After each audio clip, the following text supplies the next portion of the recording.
জাদা এরকম কিছু করবে তীব্র আগে থেকেই আজ করতে পেরেছিল, তাই আর জাদার পিছু ধরালো না। এর ভিতরে তীব্র একটা কল আসলো। তীব্র নাম্বারটা দেখে বাঁকা হেসে রিসিভ করলো।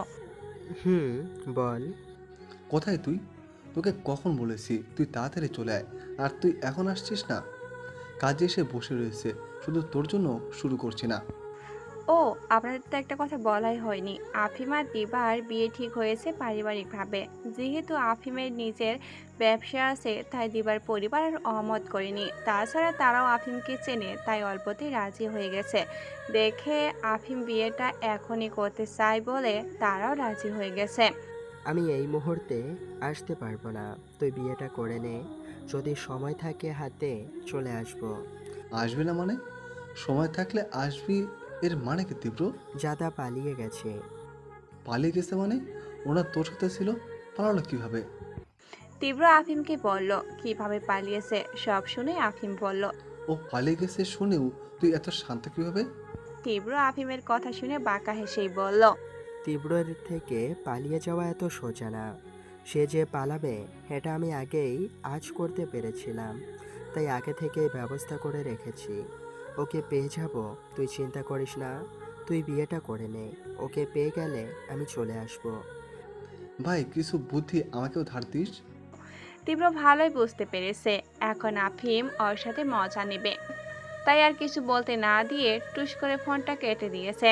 যারা দৌড়াচ্ছে তো দৌড়াচ্ছে, থামার নামই নেই। এক পর্যায়ে হাঁপাতে হাঁপাতে দাঁড়িয়ে পিছন দিকে ভালো করে দেখলো তীব্র বডিগার্ডরা আছে কিনা। দেখে কোনো বডিগার্ডদের খেয়ালই নেই। দেখতে না পেরে স্বস্তির একটা নিঃশ্বাস নিল। আশেপাশে তাকিয়ে দেখলো সাহায্য করার মতো কাউকে পায় কিনা।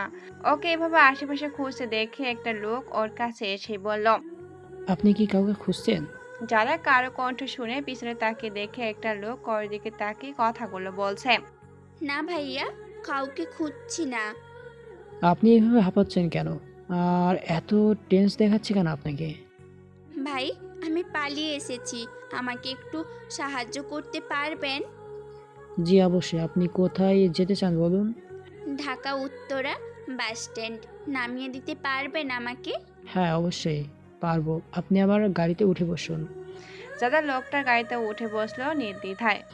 আপনি এত দূর দৌড়ে এসেছেন, অনেকটা হাঁপিয়ে গেছেন। এই পানিটুক খান, আপনার স্বস্তি ফিল হবে।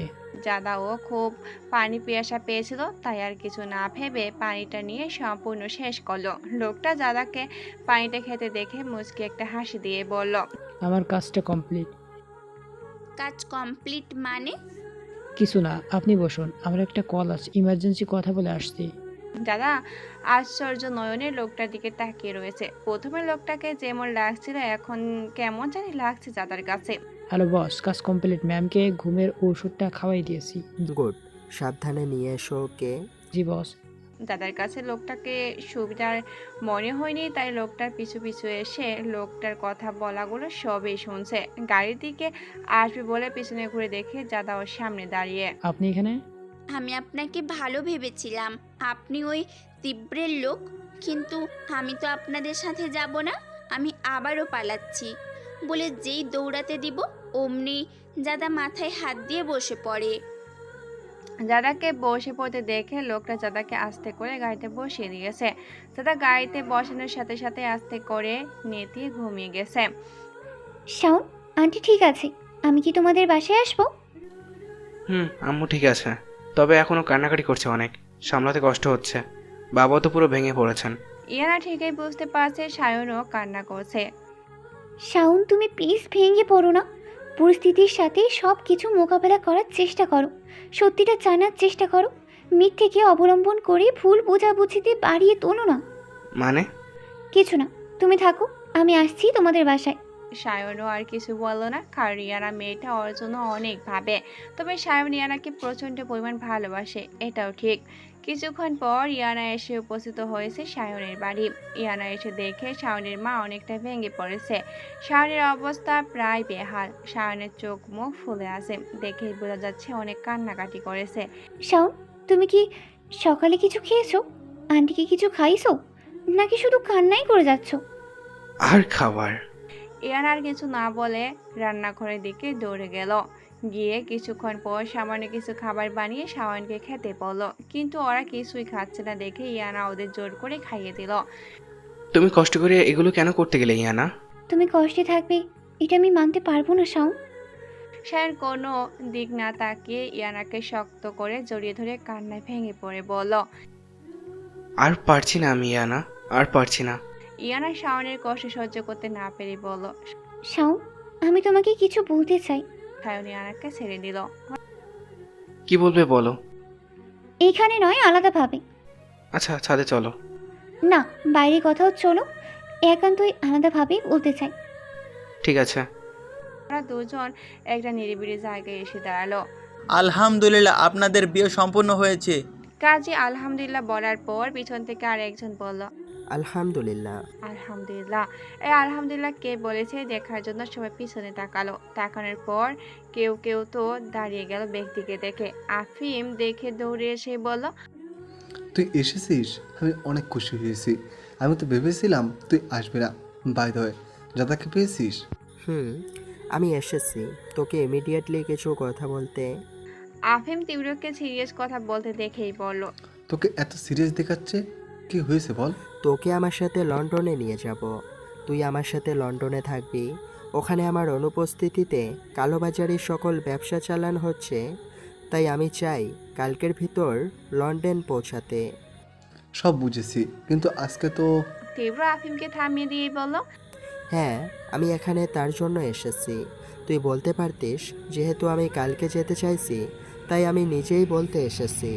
আফিম তীব্রকে নিয়ে দিবার মা বাবার কাছে গেল। দিবার মা বাবা আফিমের সাথে তীব্রকে দেখে প্রচণ্ড পরিমাণ আশ্চর্য হয়েছে, কারণ এত বড় মাপের মানুষ তাদের বাড়িতে আসবে তারা কল্পনাও করেনি। আসসালামু আলাইকুম আঙ্কেল আন্টি, আমি আপনাদের সাথে কিছু প্রয়োজনীয় কথা বলার জন্য এখানে এসেছি। যদি আপনার কাইন্ডলি একটু শুনতেন। হ্যাঁ অবশ্যই, আগে তুমি বসো। এত উত্তেজিত হওয়ার কিছু নেই, আমিও মানুষ, আপনারাও মানুষ।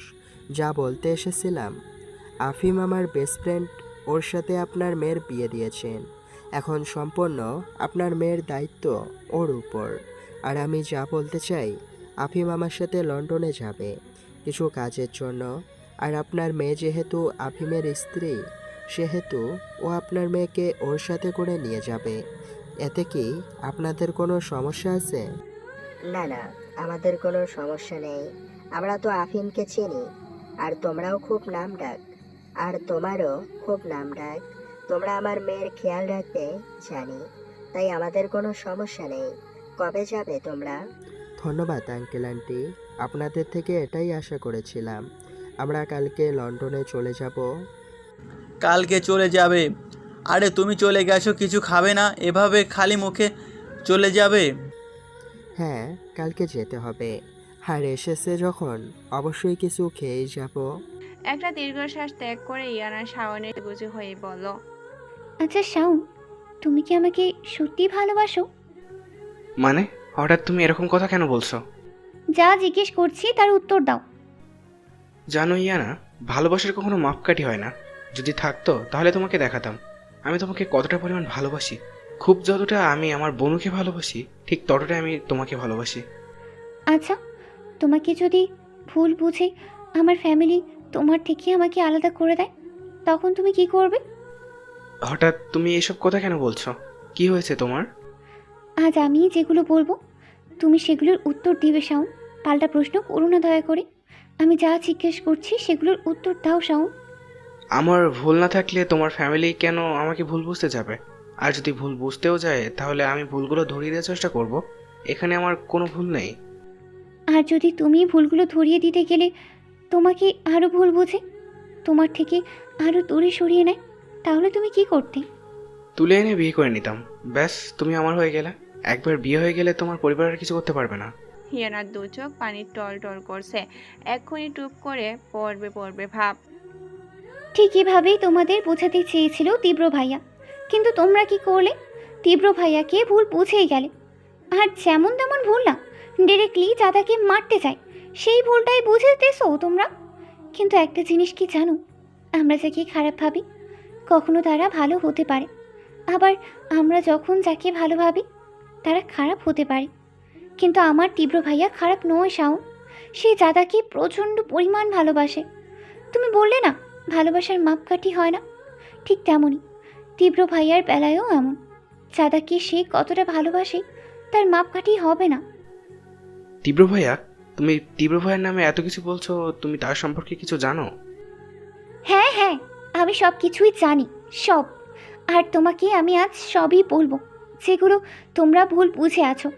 4-5 বছর তোমার সাথে সম্পর্ক রেখেও আমি যেগুলো বোঝাতে পারিনি, জানি না এখন পারবো কি না। জানি তুমি আমাকে ভুল বুঝবে, আমার থেকে দূরে সরে যাবে, কিন্তু বিশ্বাস করো আমি তোমাকে খুব ভালোবাসি শাও, খুব ভালোবাসি। তবুও আমি তোমাকে বলতে চাই, আমি ইয়ানা মিত্র নই, আমি রুয়াশা আহমেদ ইয়ান। আমার বাবার নাম মেহেদি হাসান নয়, শরীফুল আহমেদ। মায়ের নাম জেসমিন নয়, শারমিন বেগম। আর আমার বাবা মায়ের একমাত্র মেয়ে নই, আমার বড় ভাই আছে। আমার ভাইয়ের নাম আদিত্য আহমেদ। আর তীব্র, আমি তীব্র ভাইয়ার চাচাতো বোন। আমি তোমার থেকে সবই লুকিয়েছি, এই জন্যই তীব্র ভাইয়ার কষ্ট আমি নিজ চোখে দেখেছি। সে তোমার বোনের জন্য দিন দিন নিজেকে গুটিয়ে নিয়েছিল, এবং কি আমাদের ছেড়ে সে লন্ডন চলে গেছে। শুধু তাদের কাছে থাকলে তুমি বা তোমরা তীব্র ভাইয়াকে ভুল বুঝবে বলে। সে ফ্যামিলি ছেড়ে চলে গেছে, সব কিছু ছেড়ে চলে গেছে। ঠিক তখন আমি প্রতিজ্ঞা করি তোমার সাথে সম্পর্ক করে তোমাকেও ছেড়ে আসবো। তখন দেখবে একটা মানুষকে ভালোবাসলেই তাকে না পাওয়া গেলে কতটা কষ্ট হয়। কিন্তু আমি পারিনি শাও। যখন আমি তোমাকে প্রথম দেখেছিলাম, জানি না আমার কী হয়েছিল, তখন ভেবেছিলাম ঠকাবো না, ঠিকই ভালোবাসবো, তবে ভালোবেসে বোঝানোর চেষ্টা করব। তীব্র ভাইয়া তোমার বোনকে প্রচণ্ড পরিমাণের ভালোবাসে। সে মারতে নয় তোমার বোনকে, বরং আজীবন নিজের সাথে ভালোবাসার চাদরই রাখতে চায়। জানি আমার কথাগুলো তোমার বিশ্বাস হবে না, তবে এটাই সত্যি শাওন। তোমার বোনকে তীব্র ভালোবাসে। ইয়ানার চোখ থেকে অঝরে পানি পড়ছে। তুমি তীব্র ভাইয়ের চাচাতো বোন? এর জন্যই যখন আমি তোমার বাবা মার সাথে দেখা করতে চাইতাম, দেখা করতে না, এই সেই বলে এড়িয়ে যেতে। চেয়েছিলাম তোমাকে সব বলবো, কিন্তু তুমি সেই সুযোগই দাওনি, ভুলই বুঝে গেছো। কিন্তু আজ পারলাম না, সব বলতেই বাধ্য হলাম। জানি তুমি আমাকে ছেড়ে চলে যাবে আর ভালোবাসবে না আমাকে, কিন্তু শাওন আমি তোমাকে ছাড়া বাঁচবো না। তবে শেষবারের মতো এটুকুই বলতে চাই, তোমার বোন ভালো আছে। তীব্র ভাইয়া তার শেষ অবধি তোমার বোনকে ভালো রাখবে। কিছু তো বলো শাওন, কিছু বলো। তোমার কষ্ট আমি সহ্য করতে পারছি না শাওন, না পারছি তীব্র ভাইয়ের ভালোবাসাকে দূরে সরাতে। আমি এখন কোন পথে যাব? কিছু বলবে না? তুমি হয়তো এখন আমাকেও ঘৃণা করতে শুরু করেছো। চলে যাচ্ছি আমি, আর কোনোদিনও তোমার সামনে আসবো না। পারলে আমাকে ক্ষমা করে দিও।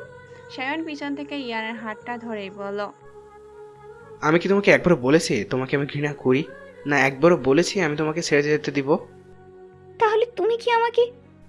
হ্যাঁ হ্যাঁ, আমি তোমাকে প্রচণ্ড পরিমাণ ভালোবাসি আনা। আর তীব্র ভাইয়াকে আমার খারাপ মনে হয়নি কখনো, কিন্তু তার বাবার জন্য ভয় হতো।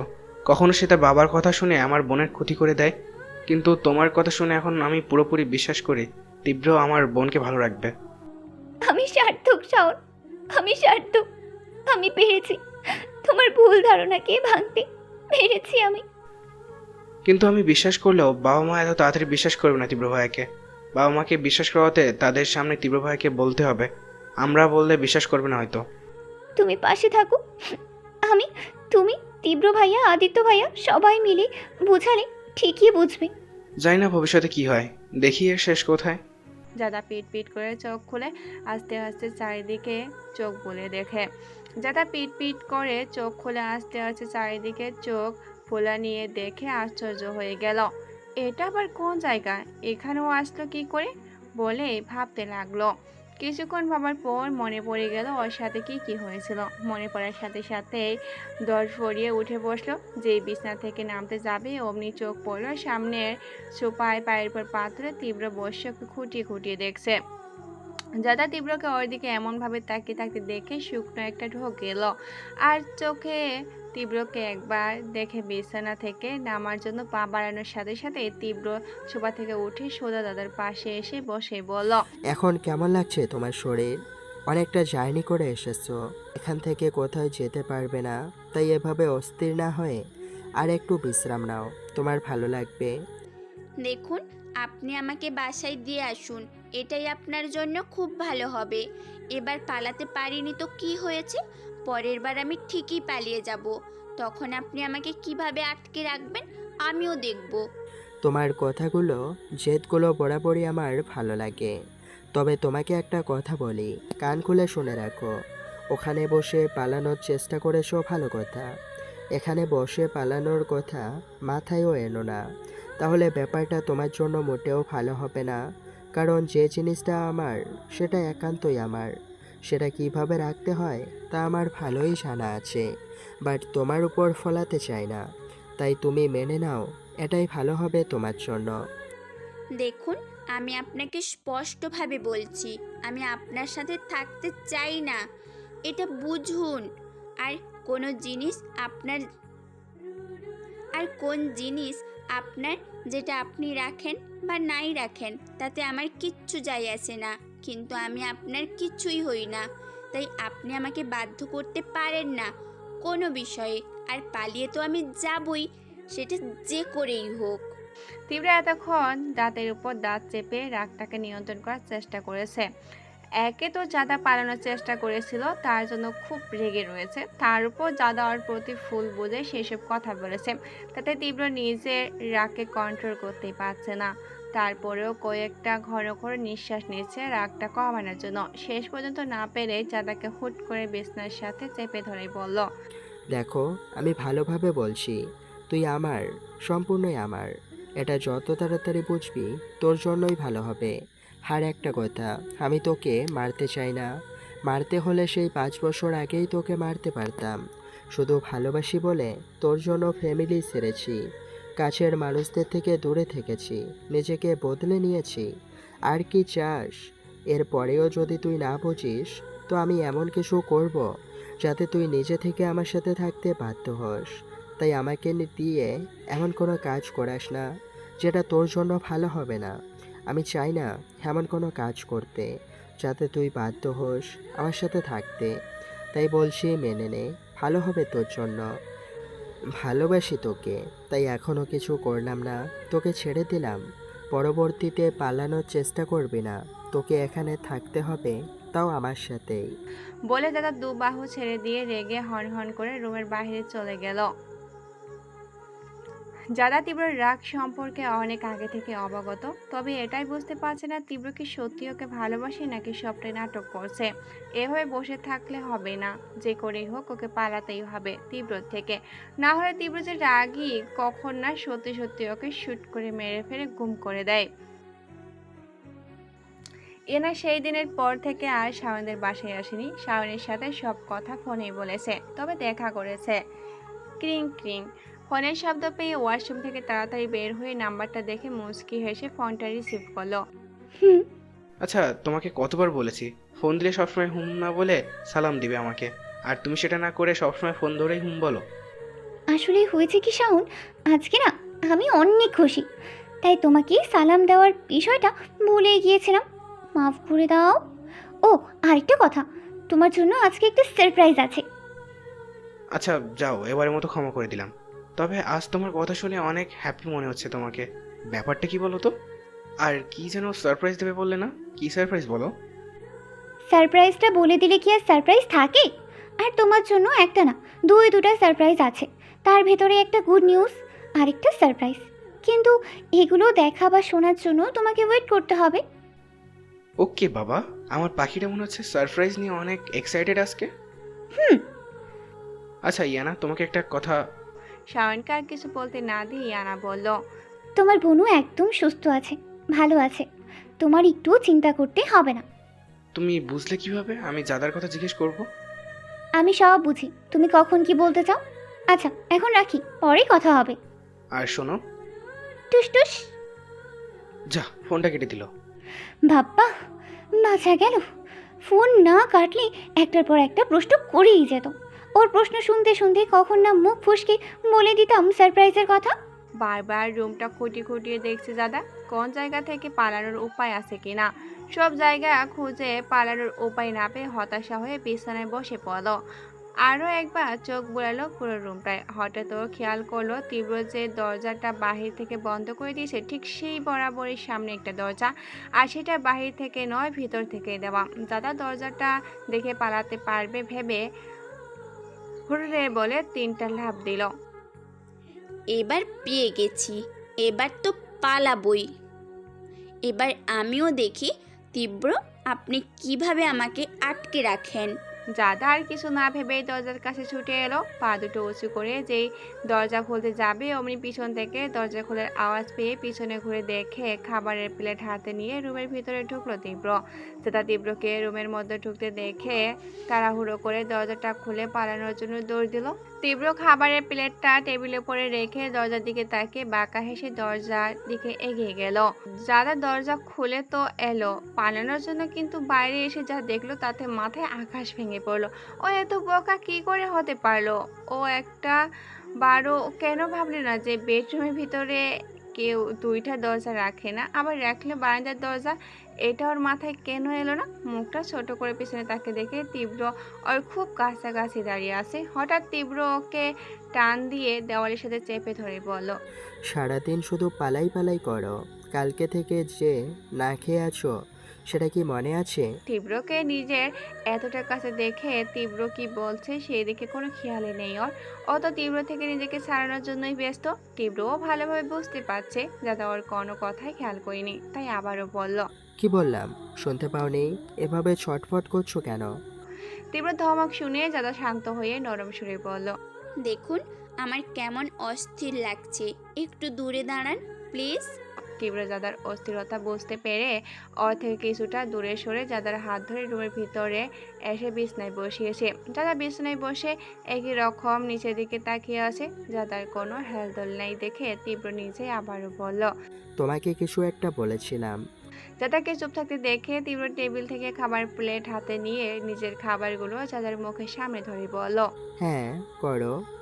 দাদা এবার তীব্রর দিকে তাকিয়ে বলল, আমি খাবো না, আমার খিদে নেই, আপনি এগুলো নিয়ে যান। তীব্র ভালোভাবেই জানতো দাদা এমন কিছুই বলবে, তাই ঠান্ডা মাথায় বলল, দেখো কালকে থেকে তুমি কিছু খাওনি, এখনো না খেলে থাকলে শরীর খারাপ করবে। আমি খাইয়ে দিচ্ছি, খেয়ে নাও। আর আমি চাই না আমার ছোট্ট পরি আমার উপর রাগ করে না খেয়ে থেকে শরীর খারাপ করুক। কি হলো, হাঁ করো।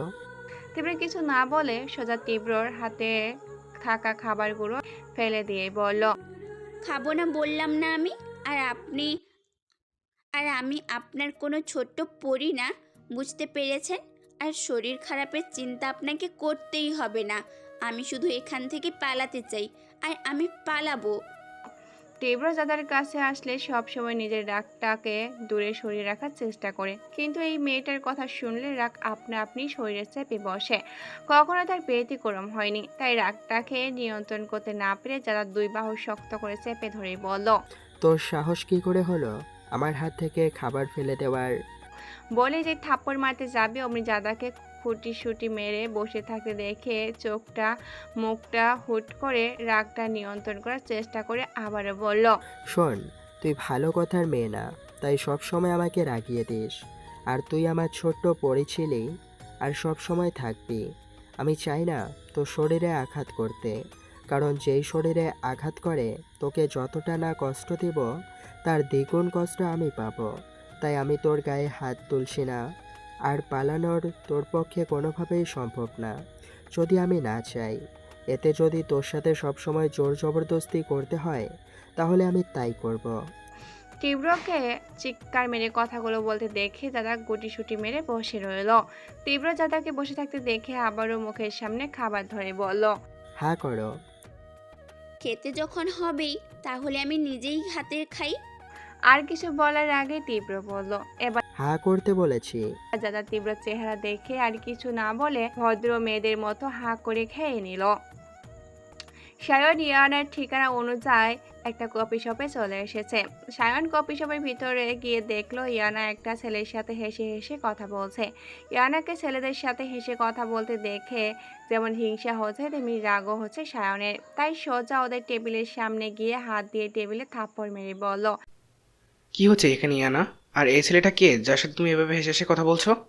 ইয়ানা ভাবলো বুঝতে পারছে সায়ন খুব রেগে আছে, তাই শান্ত কণ্ঠে বলল, আগে আমার কথাটা তো কোনো কথা শুনতে চাই না আমি। তুমি কোনো ছেলেদের সাথে হেসে হেসে কথা বলতে পারবে না, ব্যাস। এখন এখান থেকে চলো। বলে ইয়ানার হাতটা ধরে হাঁটা শুরু করলো। ইয়ানা শাওনের হাত থেকে নিজের হাত সরিয়ে বলল, আগে আমার কথাটা শোনো তুমি, তারপর নিয়ে যেও আমাকে। কি এমন কথা যার জন্য তুমি হাতটা ছাড়িয়ে নিলে? সেটা তো কখন থেকে বলতে চাইছি, আর তুমি তো শুনতেই চাইছো না। এখন শোনো, তোমাকে একটা সারপ্রাইজ দিব বলেছিলাম না সকালে, এটাই সেই সারপ্রাইজ। এই যে ছেলেটাকে দেখতে পারছো, সেই হলো আমার প্রাণ প্রিয় ভাইদের মধ্যে একজন, আমার আদিত্য ভাইয়া। কালকে রাতেই দেশে ফিরেছে, তাই ভাবলাম তোমাকে একটা সারপ্রাইজ দিই। তো কেমন লাগলো সারপ্রাইজটা? কি? ও তোমার ভাই আদিত্য? এতক্ষণ আমি কি না কি ভেবে বসেছিলাম। হ্যাঁ, ও আমার ভাই, আর ভাইয়া ও শাওন। সায়ন আর কিছু না ভেবে আদিত্যর সাথে হ্যান্ডশেক করার জন্য হাত বাড়ালো। এদিকে আদিত্য সায়ন আর ইয়ানার ঝগড়া দেখে পুরোই বাকরুদ্ধ হয়ে বসে আছে। তবে আদিত্য এটা ভালোই বুঝতে পারছে সায়ন ইয়ানাকে প্রচণ্ড পরিমাণ ভালোবাসে। এটা বুঝতে পেরে মুচকি হেসে সায়নের সাথে হ্যান্ডশেক করলো। সায়ন আদিত্য দুজন দুজনের সাথে ভালোভাবে পরিচিত হয়ে নিল।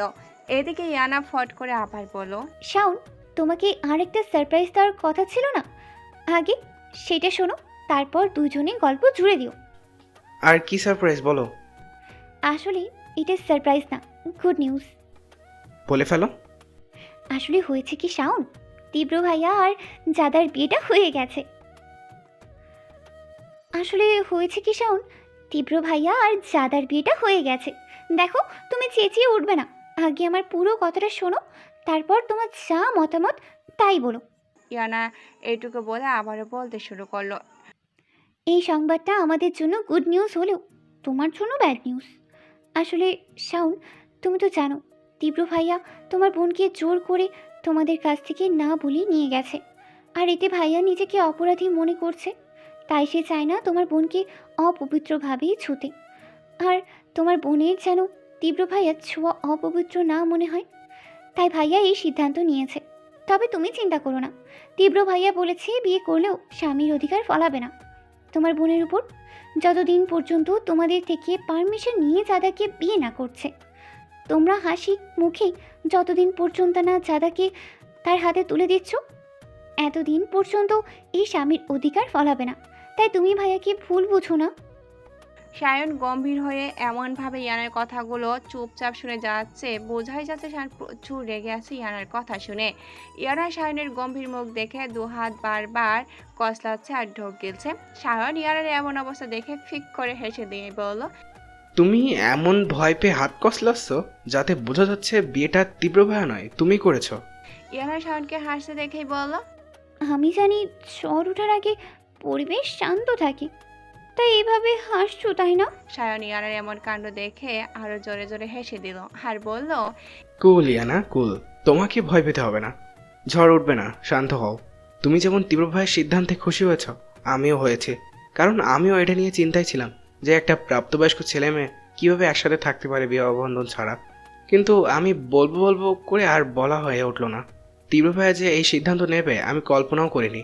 তবে আমি অনেক খুশি হয়েছি যে তার চিন্তাভাবনা খুবই পবিত্র। না হয় এভাবে কেউ পরিকল্পনা বা চিন্তাভাবনা করে না। তবে ইয়ানা, আমি আমার বোনের সাথে কথা বলতে চাই, আমার ছোট বোনের জামাইটার সাথে কথা বলতে চাই। কিন্তু তীব্র ভাই আমার সাথে কথা বলেনি এবং আমার ছোট বোনের সাথেও কথা বলায়নি। এতে আমি অভিমান করে আছি অনেক, তাকে বলে দিও। ইয়ানা সায়নের কথা শুনে যেন আকাশের চাঁদ হাতে পেয়ে গেছে। সায়ন যে খুশি হবে ও কখনোই ভাবেনি। তাই হুররে বলে লাফ দিয়ে সায়নকে জড়িয়ে ধরে বলল, সত্যি শাওন, আমি আমার জীবনে সঠিক মানুষকে পেয়েছি, তাই তোমাকে আমার জীবনে পেয়ে প্রাউড ফিল করি। He is one person Shaon. এদিকে কফি শপের প্রত্যেকটা মানুষ ওদের দিকে তাকিয়ে হাততালি দিতে শুরু করলো আর মুখে বলাবলি করলো এভাবে সারা জীবন পাশে থেকে দুজনার। আর অন্যদিকে আদিত্য তো পুরো স্তব্ধ হয়ে গেছে ওদের কাণ্ড দেখে। সত্যি এই দুই ভাই বোনকে দেখে অবাক না হয়ে আদিত্য পাচ্ছে না। এইদিকে ওর বোন শাওনের জন্য পাগল, আর ওইদিকে তীব্র ভাই শাওনের বোনের জন্য পাগল, তবে সায়ন ও ইয়ানার জন্য পাগল। মাঝখান থেকে ওই ফাঁকা, তাই হতাশা নিয়ে চারদিকে তাকিয়ে ওদেরকে বলল, এটা কফি শপ, অনেক মানুষজন আছে এবং কি আমিও আছি, তাই যা করবে তোমরা সাবধানে ভেবে চিন্তে করো। ওরা দুজন আদিত্যের কথা শুনে একটু লজ্জা পেয়ে গেল। ওই অবস্থায় চারিদিকে তাকিয়ে দুজনের থেকে সরে নিজেদের জায়গায় বসে পড়ল। আসলে হয়েছে কি ভাইয়া, আমি ভেবেছিলাম ও অনেক রিয়্যাক্ট করবে, কিন্তু না, আমি ভুল।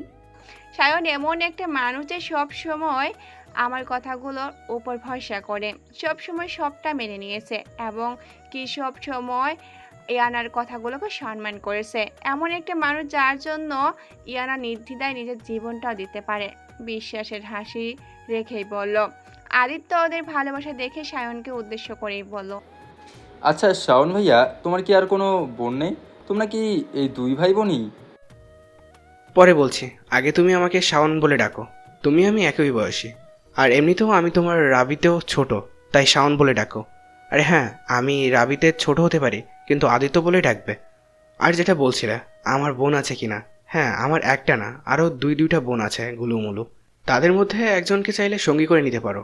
ইয়ানা সায়নের কথা শুনে ফুটো কুচকেই বলল, কি, তোমার আরও দুটো বোন আছে? কিন্তু তুমি তো আমাকে আগে কখনো বলনি, আর আমি তো কখনো তোমার আর কোনো বোনকেও দেখিনি।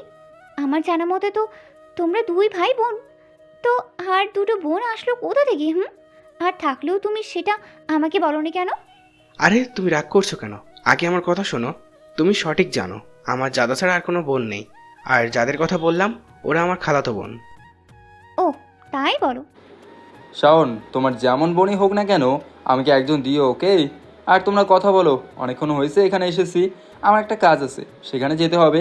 তোমাদের কথার চক্করে ও কাণ্ড দেখে আমার দেরি হয়ে গেল। থাকো তোমরা, আসছি এখন। দাদাকে খাইয়ে কিছুক্ষণ আগে তীব্র রুম থেকে চলে গেছে। তীব্র যাওয়ার পর দাদা রুমের চারপাশটা ভালোভাবে খেয়াল করে দেখলো ওরা দুদিন যাবত যে রুমটায় ছিল এইটা সেই রুমটা না, তবে সেই রুমটার থেকে এই রুমটা বড়, সাথে সেখানে জিনিসপত্র তুলনায় এখানে অনেক জিনিসপত্র অনেক বেশি এবং পরিপাটি। দাদা এইসব ভেবে ফিসফিসিয়ে বলল, এই রুমটা হয়তো ওই রুমটার পাশের রুম, কিন্তু হঠাৎ ওই রুমটা রেখে এই রুমটায় চলে আসলো কেন? জায়গাটাও কেমন অপরিচিত লাগছে। দাদা তো এখন উপরের রুমে আছে, তখন তো উপরের রুমেই ছিল। আচ্ছা, এই রুমের পাশেই হয়তো আগের রুমটা। তীব্র তো দরজা খোলা রেখে গিয়েছে, চেক করে দেখে বলে যেই ভাবা সেই কাজ। চল জলদি রুম থেকে বের হলো আগের রুমটা কোথায় দেখার জন্য। দাদা উপরের সব কয়টা রুম চেক করে দেখলো, তবে কাঙ্ক্ষিত রুমটা খুঁজে পেল না। তবে এটা ঠিকই বুঝতে পারছে শুধু অচেনা অপরিচিত নয়, পুরো বাড়িটাই আলাদা, আর আগের বাড়ির তুলনায় অনেক বড় রাজপ্রাসাদের মতন। তাই গুটি গুটি পায়ে সিঁড়ির নিচে নামলো। তীব্র বডিগার্ড কাউকে দেখলে জিজ্ঞাসা করবে ও কোথায় আছে। নেমে তীব্রকে খুঁজে না পেয়ে দুজন গার্ডকে দেখতে পেল, যাদের মধ্যে একজনের বয়স 49 কি 50, আর একজনের বয়স বেশি হবে না, আনুমানিক 30 কিংবা 31 হবে। ও আর দেরি না করে ওদের কাছে গিয়ে বলল, এই যে তোমরা কি কোথাও যাচ্ছ? দাদার মুখে তুমি ডাক শুনে দুজনের চোখাচোখি করলো, যার মানে দাদার মুখে ওরা তুমি ডাকটা আশাই করেনি। ওদের মধ্যে বয়স্ক বডিগার্ডটা বলল, না ম্যাম, আমরা কোথাও যাচ্ছি না। আপনার কিছু লাগলে আপনি উপরে বসেই বলতে পারবেন। কষ্ট করে নিচে আসতে গেলেন কেন? স্যার বলেছেন আপনার কিছু লাগলে আপনি যেন উপরে বসেই বলেন, আমরা দিয়ে আসবো। তার আগে তোমরা আমাকে ম্যাম বলা বন্ধ করো। আমি কোনো ম্যাম টেম নই, আমি জাদা। তোমরা আমাকে জাদা বলেই ডাকবে, ঠিক আছে? ও হ্যাঁ, আর তুমি করে বলবে সাথে, বুঝতে পেরেছো? কিন্তু দাদা ওদেরকে থামিয়ে দিয়ে আবারও বলল, কোনো কিন্তু নয়, তুমি আমাকে মামনি বলে ডাকবে, ঠিক আছে? আজ থেকে আমি তোমার মেয়ে, আর এই যে তুমি আমাকে বোন বলে ডাকবে। আজ থেকে আমি তোমার বোন, ঠিক আছে? তো ওই ম্যাম ট্যাম বলে ডাকবে না একদম, মনে থাকে যেন। যাদের কথা শুনে দুজনে হতভম্ব হয়ে গেছে। কি বলবে ভাষা হারিয়ে ফেলছে। সত্যি তাদের বস একটা উপযুক্ত মেয়েকে জীবনসঙ্গী হিসাবে বেছে নিয়েছে, যে মেয়ে কিনা সামান্য বডিগার্ডদের ভাই বা বাবার সমতুল্য বানিয়ে নেয়, সে নির্দ্বিধায় কমল মনের অধিকারী। এসব ভেবে ওদের মধ্যে যাকে ভাই বলল সে বলল, সত্যি তোমার মতো আজ পর্যন্ত কাউকে দেখিনি। সত্যি তুমি একজন। হ্যাঁ, আজ থেকে আমি তোমার ভাই আর তুমি আমার ছোট বোন। আজ থেকে তোমাকে আমার চোখে না, বরং নিজের ছোট বোনের মতোই দেখব। বয়স্ক লোকটা কোনো উত্তি না করে চট করে জাদাকে নিজের বুকে জড়িয়ে ধরে বলল, আমার মেয়ে ছিল তোর মতো একটা, জানিস? কিন্তু ভাগ্যের এমন নির্মম পরিহাস যে কোনো এক সড়ক দুর্ঘটনায় আমি আমার মেয়েটাকে আর স্ত্রীকে হারিয়ে ফেলি। সে থেকে আমার আর কেউ ছিল না। সব জায়গায় চাকরি খুঁজতাম, কিন্তু এই সময় অসহায় বলে কেউ চাকরি দেয়নি। তখন আশ্রয় পাই তীব্র বাবার কাছে। তখন থেকে ওর সব কাজ করি ওর সাথে থেকে। ও যেমন ভালো মনের মানুষ, ও পেয়েছে তোমার মতো কোমল মনের অধিকারীকে। ভালো রেখো আমার তীব্র বাবাকে, সে তোমাকে প্রচুর পরিমাণ ভালোবাসে। দাদা তো পড়লো মহাবিপদে। কিসের জন্য তাদের কাছে এসেছিল আর তারা ওকে কি শোনাচ্ছে? ও তো এই তীব্রের কথা একেবারেই পছন্দ করে না, আর এরা ওই বদমেশের কথাই বলছে। তাই কথা এড়ানোর জন্যই বলো, আমার কিছুই লাগবে না।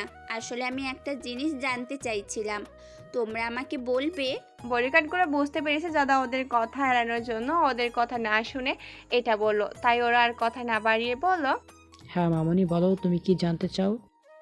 আসলে হয়েছে কি আঙ্কেল, আমরা যে আগের বাসাটাই ছিলাম, এটাতে সেই বাসা নয়। আমার মনে হচ্ছে জায়গাটা অপরিচিত। আমরা কি তাহলে এখন ঢাকায় অন্য কোনো জায়গায় আছি? যদি আমাকে একটু বলতা তোমরা। গার্ডগুলো যাদের কথা শুনে দুজনের দিকে তাকিয়ে দুজনের একসাথেই বলল, তুমি জানো না তুমি এখন কোথায় আছো? না, বলো না তোমরা। তুমি সত্যিই জানো না? আরে বাবা, জানলে কি আর জিজ্ঞেস করতাম? বডিগার্ডগুলো কিছু বলতে যাবে এর আগে জাদার চোখ পড়লো বাইরের দিকে। জাদা তো পুরো অবাক সাথে খুশি হলো, কারণ ও আফিমকে আসতে দেখেছে ওই বাসার দিকে। তবে আবার জাদারও ফুরুজোড়া কুচকে এলো সাথে একটা মেয়েকে দেখে। মেয়েটাকে আর একটু এগিয়ে আসতে দেখে জাদার মুখ থেকে স্পষ্টভাবে বেরিয়ে এলো, দিবা। আচ্ছা ইয়ানা, তীব্র ভাইয়া যে দাদাকে বিয়ে করেছে, সেটা কি তীব্র ভাইয়ের বাবা বা তোমার বাবা জানে? আপাতত তীব্র ভাইয়া তাদেরকে জানাতে নিষেধ করেছে, শুধু তোমাকে জানাতে বলেছে, আর কিছু বলেনি। ও আচ্ছা। ভাইয়া হয়তো রাতে তোমাকে ফোন দিতে পারে, অ্যাক্টিভ থেকো। স্যার, আমরা ঠিকানা অনুযায়ী পৌঁছে গিয়েছি। ওকে, তাহলে গাড়িটা ওই সাইডে পার্কিং করে রাখো। Okay sir. স্যার, একটা কথা জিজ্ঞেস করি? অত ভনিতা না করে বলে ফেলো। স্যার, হঠাৎ করে এই কলেজে আসতে গেলেন কেন, সেটা যদি একটু বলতেন। আজ থেকে 5 বছর আগে এই কলেজে পড়তাম, আর আমার একজন বেস্ট ফ্রেন্ড ছিল। ওর সাথে দেখা করার জন্য এখানে এসেছি। ও পড়াশোনা শেষ করে এখানে ইংলিশ প্রফেসর হিসেবে নিয়োগ নিয়েছে। বলেছিলাম কোন শপে দেখা করি, তবে ওর একটা মিটিং পড়ে যাওয়ার কারণে এখানে আসতে বলেছে, তাই এখানে চলে আসলাম। ও আচ্ছা। ওরা যাওয়ার সময় রাস্তার সাইডে বৃষ্টির পানি জমা ছিল, খেয়ালে করিনি। আর এইদিকে গাড়ি চালানোর সময় পানি ছিটকে সম্পূর্ণ নোংরা হয়ে গেল একটি মেয়ে। আর এদিকে আদিত্য বেচারা তো জানেও না ও কি আকাম করে ফেলেছে, তাই বেচারা সাদা মনে গাড়ি পার্কিং করে একবারে কলেজের উদ্দেশ্যে নামলো গাড়ি থেকে। আর এদিকে মেয়েটি তো রাগে বুম হয়ে আছে। আদিত্য যেই কলেজে ঢুকতে যাবে অমনি পিছন থেকে একটা মেয়ে চিৎকার শুনে থেমে গেল। এই যে দোলা, গাড়িওয়ালার মালিক, চোখ কি পায়ের কেচির ভিতরে নিয়ে ঘোরেন? দেখে গাড়ি চালাতে পারেন না? আদিত্য মেয়েটার চিৎকার শুনে পিছনে ঘুরে তাকিয়ে বলল, আমাকে বলছেন? না না কাকু, তোমাকে বলতে যাব কেন? আমি তো পাশের দোকানের মোজাম্বে কাকাকে বলছি। সে তো এসে গাড়ি চালিয়ে আমাকে নোংরা বানিয়ে দিয়ে চলে গেছে, তাই না? কি তুমি আমাকে কাকু বললে? আমাকে কোন অ্যাঙ্গেল থেকে কাকু লাগে বলো তো? তাই না? What the hell? হ্যাঁ হ্যাঁ, চিন্তা করবেন না, আপনার মাথায় এমনিতেও পড়বে বেল। এই মেয়ে, এগুলো কি বলছো? তোমার কি মাথায় কোনো সমস্যা আছে? না কাকু, আমার মাথায় কোনো সমস্যা নেই। সমস্যা থাকলে সেটা আপনার মাথায় আছে। একে তো আমার এই অবস্থা করেছেন, আবার মুখ লাগিয়ে কথা বলছেন। তুমি জানো আমি কে? মুখ সামলে কথা বলো, আর নয়তো কি করবেন আপনি? আর আপনি কে সেটা আমি জেনে কি করব? আদিত্য মেয়েটার দিকে কিছুক্ষণ তাকিয়ে পা থেকে মাথা পর্যন্ত দেখে বাঁকা হেসেই বলল। কি করব দেখবে? মেয়েটা আদিত্যর এমন হাসি দেখে একটু আশ্চর্য হলেও দমে না গিয়ে জোর গলায় বলল। হ্যাঁ, আমিও দেখব কি করেন আপনি। আদিত্য অনেক আগেই মেয়েটাকে দু একটা কথা শুনিয়ে চলে যেত। ও ইচ্ছা করে ময়লা পানি ওর গায়ে ফেলেনি, তাও ওকে দোষ দিয়ে বলে। কিন্তু মেয়েটার কণ্ঠ শুনে তারা যে দেখে মেয়েটাকে দেখার ইচ্ছা হলো, তাই পরিকল্পনা মতো বুদ্ধি খাটালো কিভাবে মেয়েটাকে দেখা যায়। মেয়েটাকে ওর ফাঁদে পড়তে দেখে কিছু একটা ভেবে মেয়েটার মুখের মাস্কটা ফট করে টান দিয়ে খুলে ফেলে। মেয়েটার মুখের দিকে তাকালো, তাকিয়ে আশ্চর্য হয়ে গেল। যেমন কণ্ঠ তেমন মায়াবী চেহারা, কিন্তু এইভাবে বেশিক্ষণ তাকিয়ে থাকলে সন্দেহ করতে পারে, তাই একটু অ্যাটিটিউড নিয়েই বলো। দেখতে চেয়েছিল না, এবার দেখো। আদিত্যর এমন বিচ্ছিরি হাসি ও কাণ্ডে মেয়েটা তো পুরো থমথমে হয়ে গেল, সাথে রেগেও গেল। এটা আপনি কি করলেন? আমার মাস্কটা ছিঁড়ে ফেললেন। আদিত্য গা ছাড়া ভাব নিয়ে দাঁড়িয়ে আছে, যেন ও মেয়েটার কোনো কথাই শুনতে পায়নি। আদিত্যর এমন গা ছাড়া ভাব দেখে মেয়েটা কান্না করবে না হাসবে কিছুই বুঝতে পারছে না, তাই কিছু না বলে রেগে দাঁত কিরমির করে ওখান থেকে হন হন করে চলে গেল। মেয়েটাকে এভাবে চলে যেতে দেখে আদিত্য আর নিজের হাসি চাপিয়ে রাখতে পারল না, তাই ফিক করে হেসে দিল। যারা সোফায় দিয়ে বসে আছে, পাশে বসে আছে আফিম, দিবা। এর কারণ ও যে লন্ডনে আছে ওটা আর বিশ্বাসই হচ্ছে না, তাই আরো কিছুক্ষণ ভেবে বলল। এই দিবা, মিথ্যা বলিস না প্লিজ। তোরা ওই তীব্রকে ভয় পেয়ে মিথ্যে বলছিস, তাই না? শোন, উনি এখন বাসায় নেই, চল এই সুযোগে আমরা পালিয়ে যাই। দীপা চাঁদের হাত ধরে আবার সোফায় বসালো। কি হলো, বসলি কেন? চল যাই। চাঁদার কথা শুনে আফিম কিছু বলবে তার আগে দিবা হাত ইশারা করে থামিয়ে দিয়ে বলল। আমি চাঁদাকে সব বুঝিয়ে বলছি। আরে দিবা, পরে যা বোঝানোর বোঝাস। তোরা এখন এই তীব্রর আসার আগে চল পালাই। তুই কি আমার কথা শুনবি, নাকি আমি আফিমকে নিয়ে এখান থেকে চলে যাব? এভাবে রেগে যাচ্ছিস কেন? আমি তো ভালো কথাই বললাম। রাখ তোর ভালো কথা। এখানে আমি যা বলবো তুই চুপচাপ তাই শুনবি, কোনো কথা বলবি না। দাদাও কথা বাড়ালো না, কারণ দিবা অনেক সিরিয়াস হয়ে গেছে, হয়তো কোনো গুরুত্বপূর্ণ কথা, তাই দাদা চুপচাপ দিবার দিক মনোযোগ দিল। দিবা কি বলতে চায় শোনার জন্য। দিবা চাঁদাকে ওর কথা শোনার জন্য মনোযোগ হতে দেখেই বলল। দেখ দাদা, আমি যা বলবো তার একটা কোথাও মিথ্যে না, আর আমি কথা বলার মধ্যে কোনো কথা বলবি না। আমরা এখন লন্ডনে আছি, আর এই বাসা তীব্র ভাইয়ার, আর আমরা কেউ এখান থেকে পালাবো না, আমরা সবাই এখানেই থাকবো। হয়তো তীব্র ভাইয়া তোকে বলেছে উনি তোকে মারতে চান না, কিন্তু আমি তোকে বলছি এটাই সত্যি। তীব্র ভাইয়া তোকে পাগলের মতো ভালোবাসে। তুই তো বুদ্ধিমতী আমার জানা মতে, কিন্তু তোর মাথায় এইটুকু খেয়াল হলো না, যদি কেউ কাউকে মারতে বা ক্ষতি করতে চায় তাহলে সে তাকে বিয়ে করে না, তার জন্য ফ্যামিলি ছেড়ে চলে আসে না, তার জন্য 5 বছর অপেক্ষা করে না, তার জন্য নিজেকে বদলে নেয় না। সে শুধু প্রতিশোধ নেওয়ার জন্যই ব্যস্ত থাকে, বুঝছিস? তুই তো এমনি এমনি রাজি হতি না তীব্র ভাইয়াকে বিয়ে করতে, তার সাথে আসতে, তাই ভাইয়া তোকে তুলে এনে বিয়ে করে নিজের সাথে লন্ডনে নিয়ে এসেছে, যেন তুই এখান থেকে পালাতে না পারিস। এমনকি ভাইয়া তোর খুশির জন্য তোকে আমাদের কাছে রেখে আসতে চেয়েছিল, কিন্তু আমি নিষেধ করি, কারণ এত বড় একটা বাড়ি রেখে ছোট্ট একটা ফ্ল্যাটে তার বউকে থাকা মানায় না।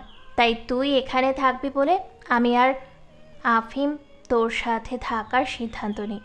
জানিস তীব্র ভাইয়া সেই দিন চিৎকার করে কান্না করছে। কিসের জন্য কান্না করেছে জানিস? জিতে যাওয়ার আনন্দে। হ্যাঁ দাদা, তোকে বিয়ে করে নিজের করে পাওয়ার আনন্দে। আর তুই কিনা তাকে ভুল বুঝে বসে আছিস।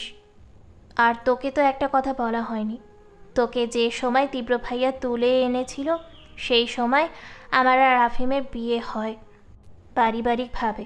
তোর বাসার সবাইকে ইনভাইট করছিল, কিন্তু তুই নিখোঁজ বলে কেউ যায়নি।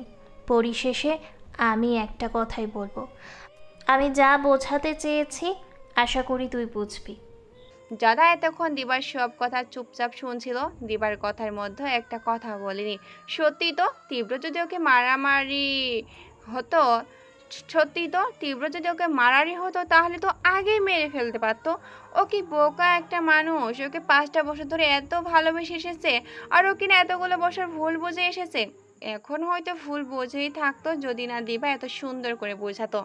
সত্যি দিবা যেভাবে বুঝিয়েছে তাতে একটা বোকা মানুষও বুঝবে। সেখানে যাদা তো একটা স্পিরিট মেয়ে। যাদা নিজের ভুল ধারণা বুঝতে পেরে বলো, দিবা, তুই যেভাবে বলছিস তাতে মনে হচ্ছে তীব্র আমাকে অনেক ভালোবাসে। মানে হচ্ছে কি, ভাইয়া তোকে প্রচণ্ড পরিমাণ ভালোবাসে। আশা করি তোর ভুল ধারণা ভেঙে গেছে। বুঝলাম, উনি আমাকে অনেক ভালোবাসে। উনি যে আমাকে এত ভালোবাসে একটু তো পরীক্ষা করে দেখতে হয়। তোর স্বামী, তুই পরীক্ষা কর, যা ইচ্ছে তাই কর, তাতে আমার কি, আমি এর ভিতর নেই। দেখ দিবা, আমি এতদিন পর্যন্ত ওনাকে ভুল বুঝে এসেছি। আজ আমার ভুল ধারণা ভেঙেছে বলে তাকে হুট করে তো আর ভালোবাসা যায় না। তাই আমি যথাসম্ভব চেষ্টা করব ওনাকে ভালোবাসার, কিন্তু এতে তোদের হেল্প লাগবে। প্লিজ না করিস না। দিবা আফিম একসাথেই বলে উঠলো, ঠিক আছে ঠিক আছে, আর ওভাবে বলতে হবে না। আমরা তোর সাহায্য করব, কিন্তু কি করতে হবে? আমি যে আমার ভুল ধারণাগুলো বুঝতে পেরেছি এই কথাটা তীব্রের কাছে তোরা বলবি না, ঠিক আছে? এখন এই সাহায্যটুকু করলেই হবে। কিন্তু কেন? এইটা দিয়েই তো পরীক্ষা করব। ঠিক আছে, তোর যা ইচ্ছে করিস। এখন তুই আমাদের একটা উপকার কর দয়া করে। আমরা এত জার্নি করে এসেছি, অনেক ক্লান্ত। আমরা কোন রুমে থাকবো দেখিয়ে দে। আমি রুম দেখিয়ে দিতে যাব কেন? তোদের যেই রুম ভালো লাগে তোরা সেই রুমে থাক। বারে, তোর বাড়ি তুই দেখিয়ে দিবি না তো কে দেবে? আমার বাড়ি? জাদা, সবসময় বোকা বোকা কথা বলিস না তো। তীব্র ভাইয়া তোর হাজবেন্ড, তার জিনিস তো তোর জিনিস হবে, তাই না? সেই উপেক্ষে বাড়িটা তোরও। আচ্ছা বাবা, বুঝতে পারছি। তোরা উপরে গিয়ে আমাদের রুমের পাশের রুমগুলোর মধ্যে যেটা ভালো লাগে সেটাই গিয়ে থাক। সায়ন ইয়ানার সাথে দেখা করে বাসায় চলে এসেছে। মা, ও মা। শাওনের ডাক শুনে ফারিনা বেগম থন্তদন্ত হয়ে ছুটে এলো। শাওন বাবা, আমার মেয়েটার খোঁজ পেয়েছিস? তীব্র আমার মেয়েটার কোনো ক্ষতি করলো না তো? মা, তুমি এত কান্না করো না তো, যাদের খোঁজ পেয়েছি। সত্যি শাওন, কোথায় কোথায় আমার মেয়ে? ও ঠিক আছে তো? ওর কিছু হয়নি তো? আরে মা, তুমি আগে শান্ত হও, তারপর একটা একটা প্রশ্নের উত্তর দিচ্ছি। বল না বাবা, আমার মেয়েটা কোথায়? আমি আমার মেয়েটাকে দেখতে চাই।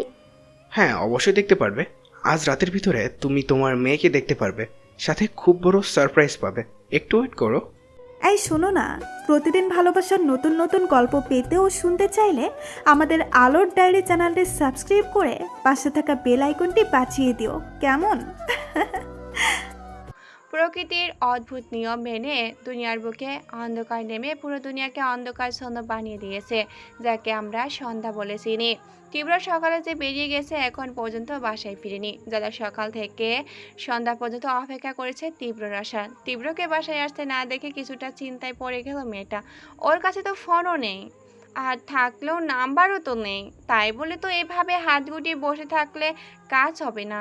তীব্র ঠিক আছে কিনা সেটা তো জানতে হবে। কথা হচ্ছে কিভাবে জানবে তীব্র ঠিক আছে কিনা? কিছু একটা ভেবে খুশি হয়ে বলল, হ্যাঁ, পেয়েছি। আফিম ভাইয়া তীব্রের বন্ধু, তাহলে নিশ্চয়ই ভাইয়ার কাছে ওনার নম্বরটা আছে।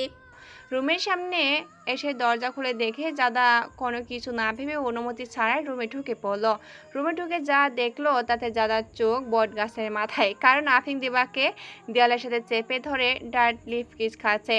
যাদা আর দেখতে না পেরে পিছন ফিরে বলল, আমি কিচ্ছু দেখিনি। সাথে ফিসফিস করে মাথার চুলকে বলল, হাইরে জাদা, তোর কি কমন সেন্স বলতে কিচ্ছু নেই? একটা বিবাহিত নরনারীর রুমে অনুমতি না নিয়ে ঢুকে পড়লি। এখন ওরা তোকে কি ভাববে বলতো? আফিম দিবা জাদার কণ্ঠ শুনে দুজনে থমথমে খেয়ে থতমত খেয়ে ছিটকে দূরে সরে গেল। কিছুটা লজ্জাও পেল বটে, তবে দিবা আফিমের দিকে তাকিয়ে এমন একটা লুক দিল যার মানে দিবা তাকে পরে দেখে নিবে। দিবার এমন লুক দেখে আফিম বাঁকা হেসে চোখ টিপ মেরে বলল, যাতা তুমি আর আসার সময় পেলে না। এমনিতেই বউটা আমাকে আদর করে না, আদর করতেই দেয় না। একটু জোর করে রোমান্স করছিলাম, তুমি এসে ব্যাঘাত ঘটাতে, সাথে আমাদের রোমান্সটাও দেখে নিলে। সরি, আমার অনুমতি নিয়ে ভেতরে আসা উচিত ছিল, কিন্তু আমি তা না করেই রুমে প্রবেশ করলাম, তার জন্য আবারও সরি। আরে বোকা মেয়ে, তোমাকে সরি বলতে হবে না। আর তোমারও তো রোমান্স শিখতে হবে, তাই না? আর না হলে আমার মতো বেচারা তীব্রটাও রোমান্স করার ইচ্ছে হলে শুনতে হবে, এখন না পরে। আমাদের কি দোষ বলো? ঘরে নাদুস নুদুস পুতুলের মতো বউ থাকলে আমাদেরও তো একটু রোমান্স করতে ইচ্ছে করে বলো। দিবা আফিমের এমন বিচ্ছিরি কথাবার্তা শুনে লজ্জায় কান থেকে গরম হাওয়া বের হচ্ছে। জাদা লজ্জা পায়নি এমন না, জাদাও আফিমের এমন কথায় বেশ লজ্জা পেয়েছে। দিবা ভালোই বুঝতে পারছে এখানে আর এক মুহূর্তে থাকলে লজ্জায় মাটিতে মিশে যেতে হবে, তাই রেগে গজগজ করে বলল, বেহায়া পুরুষ কোথাকার, আমি আর আপনার সাথে এক রুমে থাকবো না। বেচারা আফিম বউকে লজ্জা দিতে গিয়ে উল্টো ফেঁসে গেল। এভাবে তো আর বউকে রাগ করে রুম থেকে বের হতে দেওয়া যাবে না, তাই না হলে বউবিহীন রাত কাটাতে হবে। তাই দৌড়ে গিয়ে দিবার সামনে দাঁড়িয়ে বলল, কোথায় যাচ্ছ তুমি আমাকে ফেলে? আমাকে একা ফেলে তুমি এই রুম থেকে কোথাও যেতে পারবে না, আর যদি যাও আমাকে সাথে করে নিয়ে যেতে হবে। দিবা আফিমের দিকে না তাকিয়ে আবারও হাঁটা ধরলো। আফিমও কম কিসে দিবাকে ফট করে পাজা কোলা নিয়ে বিছনায় বসিয়ে ধমক দিয়ে বলল, যদি আর এক পাও রুম থেকে বের হওয়ার চেষ্টা করো তো হাত পা ভেঙে রুমে রেখে দেব। এরা যা বেহায়া পুরুষ, যার তার সামনে সব কিছু করতে পারে, তাই দিবার কিছু বললো না। আফিম দিবাকে চুপ করে বসে থাকতে দেখে দাদার দিকে তাকিয়ে বলল, দাদা, তুমি হঠাৎ আমাদের রুমে এসেছো, কোনো সমস্যা নাকি? এমনি এসেছো? না মানে হ্যাঁ ভাইয়া, কি সমস্যা বলে ফেলো। আসলে হয়েছে কি ভাইয়া, উনি তো সেই সকালে বের হয়েছে, এখনো পর্যন্ত বাসায় আসেনি। উনি কোথায় আছে, ঠিক আছে কি না সেইটা জানতে এসেছিলাম। তা উনিটা কে বোন? আমাদের তীব্র নাকি? তা আমি কিভাবে সাহায্য করতে পারি? আপনি তো ওনার বন্ধু, তাহলে নিশ্চয়ই আপনার কাছে ওনার নাম্বারটা আছে। যদি একটু ফোন করে জিজ্ঞাসা করতেন উনি কোথায় ঠিক আছে কি না। সে সকালে আসলাম, কিন্তু তোমার ওনাকে তো বাসায় এসে আর দেখলাম না। বললাম নিচেও নামলে না। ধারাও, তোমাকে ফোন দিয়ে দিচ্ছি। জাদা আফিম তোমার ওনার বলায় একটু লজ্জা পেল, তবে লাস্টের নিচে নামার কথাটা বুঝলো না। এবার ফোন বেজে কেটে গেল। দ্বিতীয়বার ফোন করার কিছুক্ষণ পর ফোন রিসিভ হলো। ফোন রিসিভ হওয়ার সাথে সাথে আফিম জাদার হাতে ফোনটা ধরিয়ে দিল। জাদা থতমত খেয়ে গেল। ও তো শুধু আফিমের কাছ থেকে জানতে চেয়েছিল, কথা বলতে তো চাইনি। কি আর করার, ফোনটা কানের কাছে ধরে কিছু বলবে তার আগে তীব্রের কথা শুনে থেমে গেল। হ্যাঁ আফিম বল। আমি আফিম না। তীব্র ফোনে জাদার কণ্ঠ শুনে ফোনটা মুখের সামনে এনে মুচকি হাসলো। হঠাৎ দুষ্ট বুদ্ধি মাথা চাপলো। জাদা ফোনটা করছে বুঝতে পেরেও বাঁকা হেসেই বলল, ও দিবা তুমি? হ্যাঁ বলো, কি বলবে? না না মানে আমি দিবা না, আমি জাদা। ও সুহাইরা তুমি?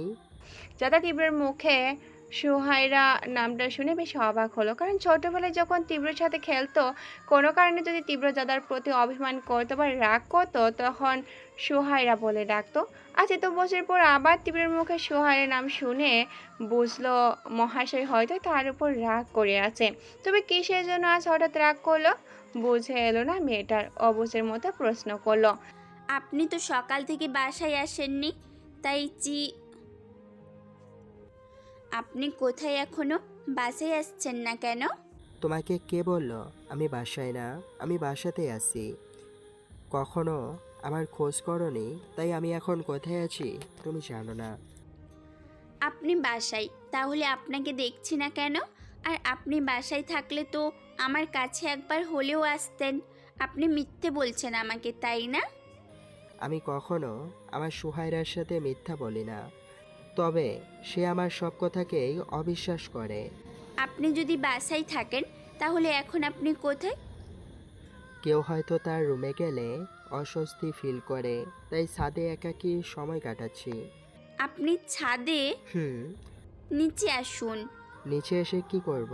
সে তো আর আমাকে তার কাছে স্ব ইচ্ছায় থাকতে দেবে না, তাই ভাবছি ছাদেই রাতটা পার করব। যাদা এবার অস্বস্তিতেই পড়ে গেল। এবার কি উত্তর দিবে সে?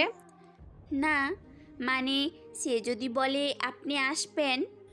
সে কখনোই বলবে না, যদি বলে মুহূর্তেই তার সামনে চলে আসবো। তাহলে নিচে চলে আসুন। তীব্রকে আর কিছু বলতে না দিয়ে ফোনটা কেটে দিলাম। যাদা ফোনটা গিয়ে আফিমের হাতে দিল। যাদা কিছু বলবে তার আগে আফিম বলল, কি বললো তীব্র? নিচে আসবে নাকি বইয়ের অবহেলায় রাতটা ছাদে পার করব? মানে আপনি জানতেন ভাইয়া উনি বাসাতেই ছিল? হ্যাঁ, জানবো না কেন? তাহলে আপনি আমাকে বললেন না কেন তখন? দেখলাম তীব্রের জন্য তোমার কতটুকু চিন্তা হয়। আপনিও না একদম ওনার মতো। যান, আপনার সাথে আর কথাই বলবো না। আফিম বেচারা সবখানে ফেসে যায়। ও তো বলতেই চাচ্ছিল, তীব্র বারণ করেছে, বললেই তো বলেনি। যাদা তখন দৌড়ে রুমে চলে আসে। রুমে ঢুকে দেখে তীব্র বিছানায় শুয়ে আছে। তীব্রকে দেখে গুটি গুটি পায়ে এগিয়ে রুমের ভিতরে গেল। যাদা কিছু বলার আগেই তীব্র বলল, আমাকে ভালোবাসো? যাদা তীব্রর এমন প্রশ্নে কি জবাব দিবে ভেবেই পাচ্ছে না। যাদাকে কিছু বলতে না দেখে তীব্র আবারও বলল, আমি জানি তোমার মনে আমার জন্য ভালোবাসা আছে, কিন্তু তোমার মনে আমাকে নিয়ে যে ভুল ধারণা জন্মেছে এবং কি কিছু দূরত্বের কারণে এই ভালোবাসা দীর্ঘদিন টিকেনি। আবার যখন ভুল ধারণাটা একটু হলেও বুঝতে পারছে, আমার জন্য চিন্তা করছে, এটাই অনেক। তুমি সময় নাও, আমি অপেক্ষা করব। যাদা কিছু বলতে যাবে তার আগেই তীব্র আবারও বলল, সুহাইরা, তোমার আব্বু আম্মু তোমার সাথে কথা বলার জন্য অস্থির হয়ে আছে, তাদের সাথে একটু কথা বলো। বলে ভিডিও কল দিয়ে যাদার হাতে ফোনটা ধরিয়ে দিল। কিছুক্ষণ রিং হওয়ার পর ফোনটা রিসিভ হলো। ভিডিও কলে মানুষটার মুখ দেখে যাদার মুখে হাসি ফুটে উঠল। স্পষ্টভাবে বলল, ভাইয়া। কেমন আছে আমার বোনটা? কতদিন পর আমার ছোট্ট বোনটাকে দেখলাম। যাদা শাওনের হাসি মুখ দেখে ভুরু কুচকে তীব্রর দিকে তাকালো। যাদার ভুরু কুচকানো দেখে তীব্র ইশারা করে ফোনে কথা বলতে বলল, কি হলো, চুপ করে আসিস কেন বনু? ভাইয়ের প্রতি অভিমান হয়েছে বুঝি? যাদা কি উত্তর দিবে সেটাই বুঝতে পারছে না। তার বোনকে তীব্র তুলে এনেছে জানা সত্য নিশ্চিন্তে কি সুন্দর হাসি মুখে কথা বলছে। এটা কি হতে পারে? তার ভাই তো সব সময় তাকে নিয়ে বেশি চিন্তা করতো, সব সময় আগলে রাখতো, বাইরে একা বের হতেই দিত না তীব্র ভাইয়ের ভয়ে। যদি তীব্র তার বোনকে মেরে ফেলে, আজ তার কি হলো? তীব্রের কাছে আসছে জেনেও কেন ভয় পাচ্ছে না, কেন কিছু বলছে না? এ কি সত্যিই তার ভাই সায়ন? কিছু মাথায় আসছে না। বনু, কথা বলবি না ভাইয়ের সাথে? ভাইয়া কি ফোন কেটে দিব? শাওনের কথা শুনে যাদার ধ্যান ভাঙলো। ফোনের দিকে তাকিয়ে তাচ্ছিল্যে হেসে মুচকি হেসেই বলল, আলহামদুলিল্লাহ। তুমি কেমন আছো? যাক, তাহলে আমার বোনটা আমার সাথে কথা বলবে। শাওন বুঝতে পেরেছে ও এইভাবে হাসি খুশিভাবে কথা বলছে দেখে তার বোনও তাচ্ছিল্য নেয় মুচকি হাসে। তাই হাসি মুখে নিয়ে বলল, আলহামদুলিল্লাহ, আমিও ভালো আছি। তবে আমার বোনের মুখে এমন হাসির মানে কিন্তু আমি বুঝতে পেরেছি। মানে? আমার বোনও হয়তো ভাবছে যে ভাই সবসময় তীব্র থেকে দূরে রেখেছে, সেই ভাই তীব্রের কাছে জানার সত্ত্বেও নিশ্চিন্তে হাসি মুখে কিভাবে আছে, তাই তো? হ্যাঁ, আমি এটাই ভাবছি। তবে তুমি এত শান্ত কিভাবে আছো ভাইয়া? কারণ আমার ভিতর তীব্র ভাইকে নিয়ে যে ভুল ধারণা ছিল, সেই ভুল ধারণা আজ আমার মধ্যে নেই। তীব্র ভাইয়া সেই ছোট থেকেই তোকে ভালোবেসে এসেছে, আর আজও তীব্র ভাইয়া তোকে সেই ছোটবেলার মতোই ভালোবাসে। কিন্তু এখন আমার আফসোস হয় না, কারণ যখন তীব্র ভাইয়া ছোটবেলায় তোকে বউ বানানোর কথা আমার বলেছিল, তখন আমি ভেবেছিলাম মজা করে বলেছে। আর যখন দেখি তীব্র ভাইয়া তোর পিছনে আঠার মতো লেগে আছে, তখন বুঝি তীব্র ভাইয়ের বলা তোকে বউ বানানোর কথা মিথ্যা ছিল না। এর কিছুদিন পর যখন শুনি তীব্র ভাইয়ের ফ্যামিলির সাথে আমাদের মনোমালিন্য রয়েছে, আর সেই রাগ ওরা তোর প্রতি ফলাতে চায়, তোকে মারতে চায়, তখন তীব্র ভাইকে নিয়ে সন্দেহ হচ্ছিল, কারণ সেও সেই ফ্যামিলির ছিল। তাই তখন তাকে ভুল বুঝে তার থেকে দূরে সরিয়ে আনি তোকে, আর তখন থেকে ভুল বুঝে বছরের পর বছর কাটিয়ে দিলাম। কিন্তু দেখ, আমরা ভুল বুঝে ভাইয়ের থেকে দূরে সরে থাকলেও সে কিন্তু তার ভালোবাসার কথা ভুলেনি। সব থেকে অবাক করার বিষয়, তার চিন্তাভাবনা খুবই পবিত্র। তীব্র ভাইয়া চাইলে তোকে বিয়ে না করে নিয়ে যেতে পারত, কিন্তু ভাইয়া তোর সম্মানটাকে সবসময় গুরুত্ব দিয়েছে। তাই সে চায়নি তোকে অপবিত্রভাবে স্পর্শ করতে, যাতে তোর খারাপ লাগে। তাই সে একেবারে নিজের অর্ধাঙ্গী করে নিয়েছে। আল্লাহর দরবারে লাখো কোটি শুকরিয়া আদায় করি আমার কলিজার টুকরাকে এমন একটা জীবনসঙ্গী প্রদান করার জন্য। জাদা ভাইয়ের মুখে এমন কথা শুনে স্তব্ধ বনে গেল, সাথে আশ্চর্য হচ্ছে, কি বলবে ভাষায় খুঁজে পাচ্ছে না। সত্যি সবার একটা মানুষকে ভুল বুঝে তার ভালোবাসার মানুষটি সত্যি সবাই একটা ভুল মানুষকে ভুল বুঝে তার ভালোবাসার মানুষটি থেকে দূরে সরিয়ে নিয়েছে। এখন তার কি বলা উচিত, কি বা বলবে সে? তোর ভাই তো নিজের ভুল ধারণা বুঝতে পেরে অনুতপ্ত, সেখানে কি বা বলার আছে তার? জাদা টলমল চোখ নিয়ে বলল, তুমি এত কিছু জানলে কিভাবে ভাইয়া? আজ হয়তো ভুল ধারণা ভাঙতো না যদি ইয়ানার মতো একটা মেয়ে আমার জীবনে আসতো। জাদা ইয়ানের কথা শুনে আশ্চর্য নয়নে জিজ্ঞাসা করলো, ইয়ানা আপু এসব জানলো কিভাবে? আর সে তোমাকে কি এমন বুঝিয়েছে যে তোমার ভুল ধারণা ভেঙে গেল? প্রথমে আমিও অবাক হয়েছিলাম ও এসব জানলো কিভাবে। পরে যখন শুনলাম ও তীব্র ভাইয়ের চাচাতো বোন, তখন আরও অবাক হয়েছিলাম। শাওন জাদাকে সেদিনের বলা ইয়ানা সব কথা খুলে বলল, কিভাবে তীব্র ভাইয়ের প্রতি ভুল ধারণা ভেঙেছিল। সব শোনার পর জাদার মাথা হ্যাং মারলো, তাই আস্তে করে জিজ্ঞাসা করলো, আম্মু আব্বু তাদের ভুল ধারণা বুঝতে পেরেছে ভাইয়া? আম্মু তোকে দেখার জন্য মরিয়া হয়ে উঠেছিল। বলেছি তোর খোঁজ পেয়েছি, সন্ধ্যাবেলায় সারপ্রাইজ দিব বলেছিলাম, কিন্তু তোর খোঁজ পেয়েছি শুনে তোকে দেখবে বলে কোনো কথা মানছিল না। তাই আম্মুকে আমি বিশ্বাস করানোর জন্য কিছু কথা বলেছিলাম। প্রথমে এসব বিশ্বাস করেছিল না, পরে যখন সব খুলে বললাম তখন আশ্চর্য নয়নে আমার দিকে তাকিয়েছিল। অনেক কষ্টে আম্মুর ভুল ধারণাকে ভাঙাতে পেরেছি, তবে আব্বুকে মানাতে পারছি না। আমার মনে হয় তুই আর তীব্র ভাইয়া বোঝালে ঠিকই আব্বু তার ভুল ধারণা বুঝতে পারবে। তাই আব্বুকে বোঝানোর দায়িত্ব তোদের। ভাইয়া আমার আম্মু কোথায়? আমি আমার আম্মুর সাথে কথা বলবো ভাইয়া।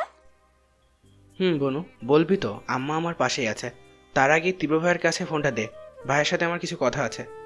জাদা আচ্ছা বলে তীব্রকে ফোনটা দিয়ে দিল। আসসালামু আলাইকুম। তীব্র শাওনের দিকে তাকিয়ে মুচকি হেসে বলল, ওয়ালাইকুম আসসালাম। কেমন আছো শালাবাবু? আলহামদুলিল্লাহ, আপনি কেমন আছেন? তীব্রের মুখে শালাবাবু শুনে লজ্জা পেল, কারণ অত তীব্রের ভালোবাসা মানুষটিকে ভুল বুঝে বেশি দূরে সরিয়ে দিয়েছে। আর তীব্র এখনই কি সুন্দর তাকে সব ভুলে শালাবাবু বলে সম্বোধন করছে। এতদিন কোনো রকম ছিলাম, এখন তোমার বনুকে পেয়ে আলহামদুলিল্লাহ। তীব্র ভাইয়া, আপনার সাথে আমার কিছু কথা ছিল। তুমি আমার বউয়ের বড় ভাই, তাছাড়া আমার মামাতো ভাই। কোনো কথা থাকলে নির্দ্বিধায় বলতে পারো। বউয়ের বড় ভাই হতে পারে, কিন্তু মামাতো ভাই হিসেবে তো ছোট, তাই কিছু বলার আগে জিজ্ঞেস করা উচিত। আচ্ছা, যা বলবে বলো। আসলে ভাইয়া, আমি আপনার কাছে আন্তরিকভাবে ক্ষমা চাচ্ছি। আমাকে ক্ষমা করে দিবেন। আমি এতগুলো বছর ভুল ধারণা নিয়ে আপনার ভালোবাসার মানুষটিকে দূরে সরিয়ে রেখেছে। তার থেকেও বড় কারণ, আপনি যখন ছোটবেলায় জাদাকে নিয়ে গেছিলেন, তারপর যখন আমার জাদাকে নিয়ে আসি, ও আর আপনার আর দেখা হয়নি। তখন অনেকদিন জাদা আপনার কথা জিজ্ঞেস করেছিল, আপনি কেন আর জাদার সাথে দেখা করেন না, খেলেন না। আমি তখন খেয়াল করেছিলাম আপনার জন্য জাদার মনে একটা টান অনুভব করে, তাই আমি সেটা বাড়তে দেওয়া যাবে না বলে আপনার নামে উল্টোপাল্টা ধারণা দেই, যাতে জাদা আপনাকে ভুল বুঝে যায়, ঘৃণা করে। আমার জন্যই জাদা আপনাকে ঘৃণা করছে, ভুল বুঝে দূরে থেকেছে। তার জন্য আমি আপনার কাছে ক্ষমা চাচ্ছি। আরে শালাবাবু, এত অনুশোচনা করে লাভ নেই। যা হবার হয়ে গেছে, ওইসব আগের কথা বাদ দাও। তাছাড়া আমি আমার ছোট্ট পরীকে সময় দিয়েছি, তার যতদিন সময় লাগে সে নেবে, আমি অপেক্ষা করব। শাওন কিছু বলতে যাবে, তার আগে ফারিনা ফোনটা হাতে নিয়ে কথা বলতে শুরু করে। তীব্র বাবা, আমিও তোমাকে তোমার ফ্যামিলির জন্য অবিশ্বাস করেছি, পারলে আমাকে ক্ষমা করো। সিসিমা, আপনি আমার ক্ষমা চেয়ে আমাকে ছোট করবেন না। আপনারা আপনাদের ভুল ধারণা বুঝতে পেরেছেন, এতেই অনেক শুক্রিয়া। তীব্র, তুমি আমাকে মা বলে ডাকলে। আগে মামিমা ছিলেন, এখন মামিমা থেকে শাশুড়ি মা হয়ে গেলেন, তাই এখন থেকে মা বলেই ডাকবেন। তীব্র বাবা, তুমি সত্যিই আলাদা। তীব্র বাবা, তুমি সত্যিই একজন আলাদা মানুষ। আমার মেয়েটাকে খুশি রেখে, আমার মেয়েটা এখনও ছোট, তাই ভালো মন্দ বোঝার বয়স হয়নি। ভুল করলে বুঝিয়ে বলল। মা, আপনি চিন্তা করবেন না, ওকে দেখে রাখার দায়িত্ব আমার। আপনি বরং ওর সাথে কথা বলুন। জাদা তীব্র থেকে ফোনটা হাতে নিল। আমার লক্ষ্মী মেয়েটা কেমন আছে? আমি ভালো আছি আম্মু, তুমি কেমন আছো? আমিও আমার মেয়েটার মুখটা দেখতে পেয়ে ভালো আছি। এভাবে কিছুক্ষণ মা মেয়ের মিষ্টি কথোপকথন চলল। কথা শেষ করে ফোনটা তীব্রের কাছে দিয়েই বলল, বাসার সবার সাথে কথা বলিয়ে দেওয়ার জন্য আপনাকে অনেক ধন্যবাদ। তীব্র চাদাকে এমন হাসে দেখে নিজেও আনমনে হেসে উঠল। উদ্দেশ্য তার ছোট্ট পরীকে জড়িয়ে ধরবে। জাদা আরও একটু কাছে গিয়ে হাত দুটো উল্টো জড়িয়ে ধরানোর জন্য কিছু একটা ভেবে হাত দুটো নামিয়ে নিল। ধন্যবাদ দেওয়ার প্রয়োজন নেই। রাত 9:37 বাজে, এখন পর্যন্ত কিছু খাওনি। নিচে গিয়ে খেয়ে আসো। আপনি খাবেন না? আমার চিন্তা করতে হবে না, তুমি খেয়ে নাও। জাদা তীব্রকে এইসব নিয়ে বের হতে দেখে আবারও ভুরু কুঁচকে বলল, এ কি, আপনি এগুলো নিয়ে কোথায় যাচ্ছেন? এই রুমটা একান্তই আমার ছিল, কিন্তু এখন আমার সাথে রুমটা আরও একজনের হয়ে গেছে। আমি থাকলে হয়তো তার প্রবলেম হতে পারে, আমি চাই না তার বিরক্তির কারণ হতে, তাই পাশে একটা রুমে যাচ্ছি। জাদা তীব্রর দিকে তাকিয়ে দেখে সত্যি তীব্র দরজা পর্যন্ত চলে গেছে, কিন্তু জাদা তো বলেনি তীব্র থাকলে তার অস্বস্তি হবে। তাহলে কেন চলে যাচ্ছে? সে কি এখনো জাদার উপর অভিমান করে আছে? হয়তো তাই। কিন্তু সে এখন তীব্রকে কি বলে যাওয়া থেকে আটকাবে? কিন্তু আটকাতে তো হবে। কিছু একটা ভেবে জাদা চট করে দৌড় দিল তীব্রর দিকে। এই দাঁড়ান দাঁড়ান। কি হলো? এভাবে দাঁড়াতে বলছো কেন? তোমার কিছু লাগলে বডিগার্ডদের বলো, সঙ্গে সঙ্গে পেয়ে যাবে, আমাকে ডাকতে হবে না। বলে আবারও হাঁটা ধরলো। তীব্র জাদার কোনো কথাই শুনছে না দেখে জাদা ডিরেক্টলি মিনমিন সুরেই বলল, আপনি নাকি আমাকে ভালোবাসেন? তীব্র জাদার এরূপ কথা শুনে থমকে জাদার দিকে ঘুরে দাঁড়িয়ে বলল, কি বলতে চাচ্ছ তুমি? আপনি কি সত্যি আমাকে ভালোবাসেন নাকি আমাকে মিথ্যে বলছেন? জাদার এখনো এরকম কথা শুনে তীব্র রাগ উঠে যায়। নিজের রাগটাকে কন্ট্রোল করতে না পেরে হাতের জিনিসপত্রগুলো মেঝেতে ফেলে এক প্রকার দৌড়ে এসে জাদার পিপিলিকার মতো ছোট্ট বাহু দু হাতে শক্ত করে চেপে ধরে বলল, তোকে শুধু ভালোবাসি না, পাগলের মতো ভালোবাসি, বুঝতে পেরেছিস? মনে রাখিস, তোকে ছাড়া দিয়েছি এর মানে এই নয় তোকে ছেড়ে দিয়েছি। জাদা তীব্রকে চিল্লিয়ে কথা বলতে দেখে ভয়ে এক ঢোক গেল। ও তো রুমে রাখার জন্য উল্লুকটাকে এ কথা বলেছে, কিন্তু এই বজ্জাত বেটা তো উল্টা পাল্টা বুঝে এখন অভিমানের সাথে রাগও জুড়ে নিয়েছে। কি আর করার, বেটার রাগ তো ভাঙাতেই হবে। তাই জাদা কিছু একটা সাহস সঞ্চয় করে বলল, আসলে হয়েছে কি, আপনি তো বললেন ছাড় দিয়েছেন, ছেড়ে দেননি। তাহলে তো আপনার এটা জানার কথা আমি একলা ঘুমাতে পারি না। তাই আপনি যদি আমার কাছে ঘুমাতেন। ও কি বলছে না ভেবেই মনে যা আসছে জাদা সেটাই বলে জিভ কাটলো। তীব্র আবার বুঝলো তার ছোট্ট পরীক্ষাকে রুমে রাখার জন্য এই কথাগুলো বলেছিল, আর ও কিনা ভুল বুঝছিল। তীব্র বুঝেও না বোঝার ভান করেই বলল, হ্যাঁ, আমি তোমার সব কিছু জানি, সাথে এটাও জানি তুমি বাসায় একলা রুমে আটকে ঘুমাতে। একলা ঘুমাতে ভয় পাও না তাহলে? জাদা তীব্রের কথা শুনে থমথমে খায়। সত্যি তো সে তো একলা ঘুমাতে পারে। এখন কি বলবে মেয়েটা ভেবে পাচ্ছে না। কি বলবো, হ্যাঁ পেয়েছি। ইয়ে মানে, হ্যাঁ বলো। আসলে হয়েছে কি, আমি তো ওই বাসায় অনেক দিন থেকেছি, তাই একলা ঘুমাতে ভয় পাই না। আর এখানে তো মাত্র আসলাম, তাই কেমন ভয় করছে। আপনি যদি এই রুমেই থাকতেন। জাদা তীব্র জাদার এভাবে দাদির নখ কাটে দেখে হাসবে না কাঁদবে বুঝতেই পারছে না, তবে মনে মনে ঠিকই মজা নিচ্ছে। তীব্র জাদা আরও কি বলতে পারে দেখার জন্য বলল, যদি এখানে না থাকি? আপনি কি বলতে চাচ্ছেন? হ্যাঁ, আমি এতগুলো কথা আপনি না থাকেন এর জন্য বলেছি? আমার কথার কোনো মূল্য নেই? শুনুন, আমি যখন বলেছি আপনি আমার সাথে এই রুমে থাকবেন মানে থাকবেন, ব্যাস। তার মানে তুমি চাচ্ছ আমি এই রুমে থাকি? হ্যাঁ, আমি তখন থেকে তো এটাই তীব্র জাদাকে ছেড়ে এমনিও অন্য রুমে থাকতো না, অমনিও থাকতো না, শুধু দেখতে চেয়েছিল জাদা একই রুমে থাকতে চায় কিনা। তীব্র যে ফাঁদ করেছে ছোট্ট জাদা সেই ফাঁদে পা দিয়েছে দেখে তীব্র বাঁকা হেসেই বলল, আমার বউ এত করে যখন বলছে তাহলে ঠিক আছে। তাছাড়া এতদিন দূরে থাকার পর কাছে এসে একটা আবদার করেছে, আমি আবার আমার বউয়ের কথা একদম ফেলতে পারি বল? আর আমি তো আমার বউ ছাড়া একদম থাকতে পারি না। তার মানে আপনি এতক্ষণ তাহলে ঢং করছিলেন আমি কি বলি দেখার জন্য? Yes ma'am. কি? এত জোরে কেউ চিৎকার মারে, কান সহ কানের পোকাটাও মেরে দিল। এখন তো চিন্তা হচ্ছে আমার বাসাটাই কিনা ভেঙে যায়। কি বললেন? আপনি আমার চিৎকার শুনে আপনার বাসা ভেঙে যাবে? তীব্র জাদাকে নিজের দিকে আসতে দেখে টুপ করে জাদা ছোট্ট বাহু দুটো ধরে ঘুরিয়ে বিছনায় ফেলে জাদার উপরে উঠে বলল, আমার জানা ছিল না আমার ছোট্ট পরিটা রাখলে তাকে এত প্রেটি লাগে। জাদা তীব্রকে এতটা কাছে দেখে নিঃশ্বাস নিতে পারছে না, বারবার ঢোক গিলছে। তীব্র যেভাবে চেপে ধরে আছে উঠে সরেও যেতে পারছে না। তার উপর তীব্র এক নজরে জাদার মিষ্টি কোমল গোলাপি উষ্ঠ জোড়ার দিকে তাকে ধীরে ধীরে এগাচ্ছে দেখে ভয়ে ভয়ে বলল, কি কি কি করছেন? সরুন, আমার কেমন কেমন যেন হচ্ছে।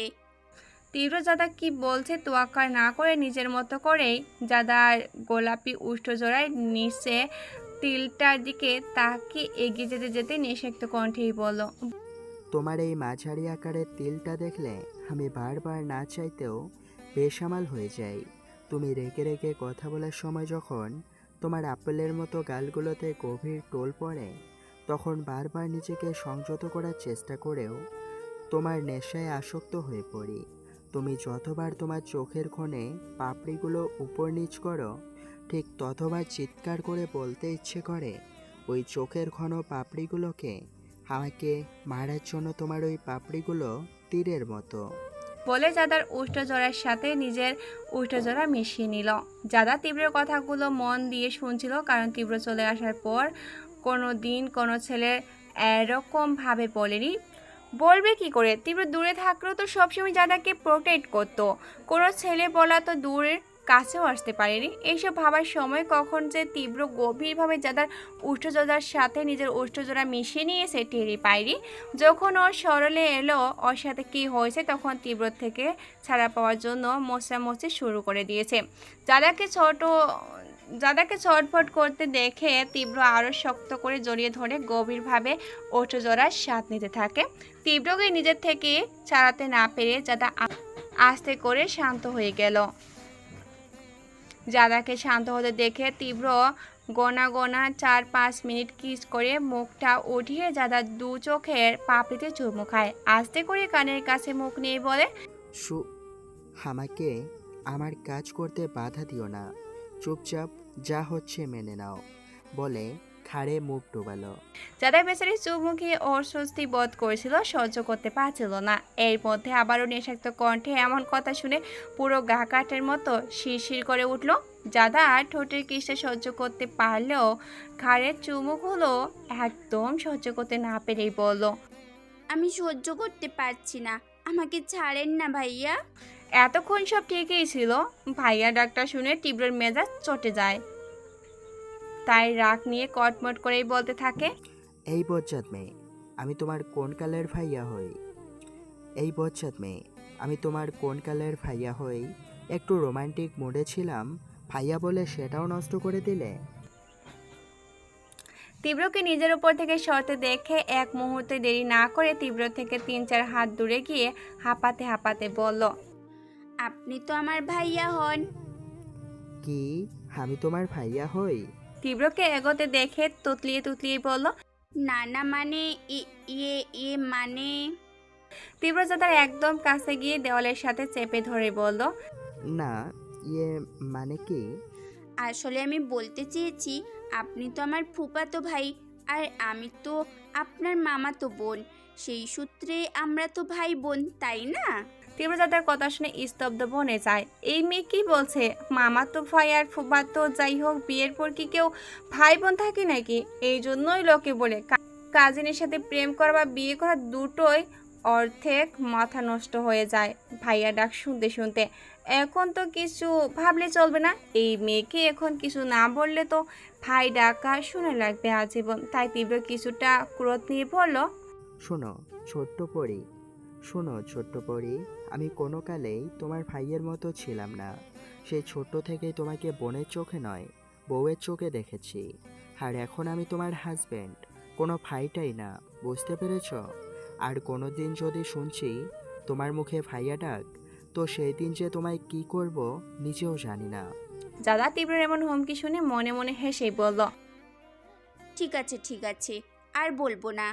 এখন রোমান্টিক মুড রেখে দূরে সরে দাঁড়ান না এবং নিচে খেতে চলুন, আমার খুব খিদে পেয়েছে। আমারও বেশ ক্ষুধা ছিল, একটু আগেই যে মজাদার খাবার খেলাম, এখন অর্ধেক পেট ভরে গেছে। বুঝলাম না।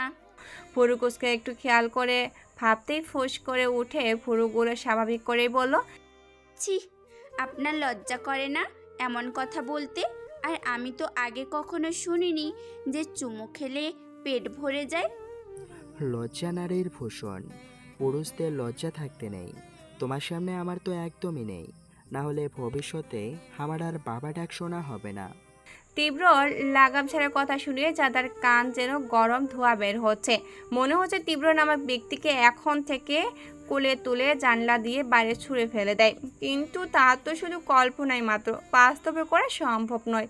আর কিছুক্ষণ এখানে থাকলে নিশ্চিত তীব্র নামক ব্যক্তি লজ্জা দিতে দিতে মাটিতে মিশিয়ে দিবে। তাই যাদা দ্রুত সেখান থেকে কেটে পড়ার জন্য বলল, আপনি কি ভবিষ্যৎ নিয়ে চিন্তা করবেন, নাকি খেতেও নিয়ে যাবেন, নাকি না খাইয়ে রাখার চিন্তা করেছেন শুনি? হুম, আমার খুব ক্ষুধা পেয়েছে। তাছাড়া দিবা আফিম ভাইয়ারাও খায়নি, আমাদের কখন থেকে ডেকে যাচ্ছে। তীব্র বেশ বুঝতে পেরেছে তার ছোট্ট পরি এখান থেকে কেটে পড়ার জন্য খাবারের কথা বলেছে, যাতে তীব্র আর কথা না বাড়াতে পারে। তবে তীব্র কম কিসে মনে মনে কিছু চিন্তা করে বলল, খাবার খেতে তো অবশ্যই যাব। এখন খাবারের বাহানা দিয়ে ঠিকই কেটে পড়েছ, তবে রাতে আর বাহানা দিয়ে পালাতে পারবে না। দাদা মুখটাকে ভেঙচি কেটেই বলল, তখন দেখা যাবে, এখন চলুন। হ্যাঁ, তো খাবো করছো, নিচে একবার যাই।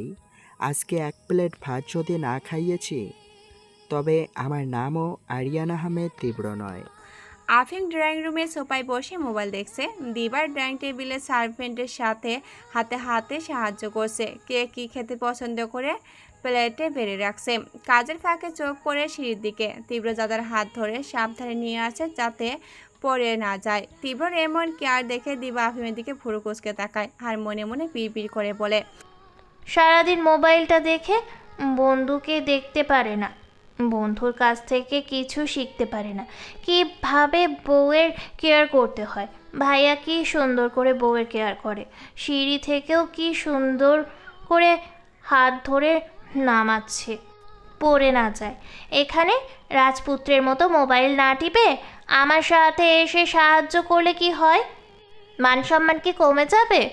কই, আমার তো মান সম্মান কমে যাচ্ছে না। শয়তান ব্যাটা, শুধু রাত হলে কেয়ার বেড়ে যায়। আজ আসুক একবার ভালোবাসা দেখাতে, তারপর আমিও মজা বোঝাবো চান্দু তোমাকে।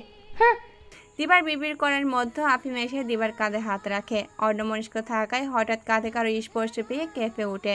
তার দিকে তাকিয়ে দেখে আফিমকে দেখে অভিমানের ন্যায় মুখ ঘুরিয়ে নেয়।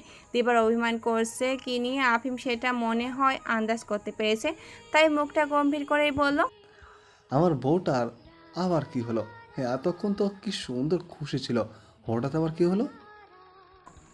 দিবা আর চোখে একবার তাকালো কিন্তু কিছুই বলল না। বউ গো, মোর ভুল হয়েছে, এবারের জন্য ক্ষমা করে দেন। মুই আপনারে এখন হইতে অনেক কেয়ার করমু। তীব্র ওর বউরে কি কেয়ার করে, আপনারে হ্যার থেকে বেশি কেয়ার করমু, প্রমিস।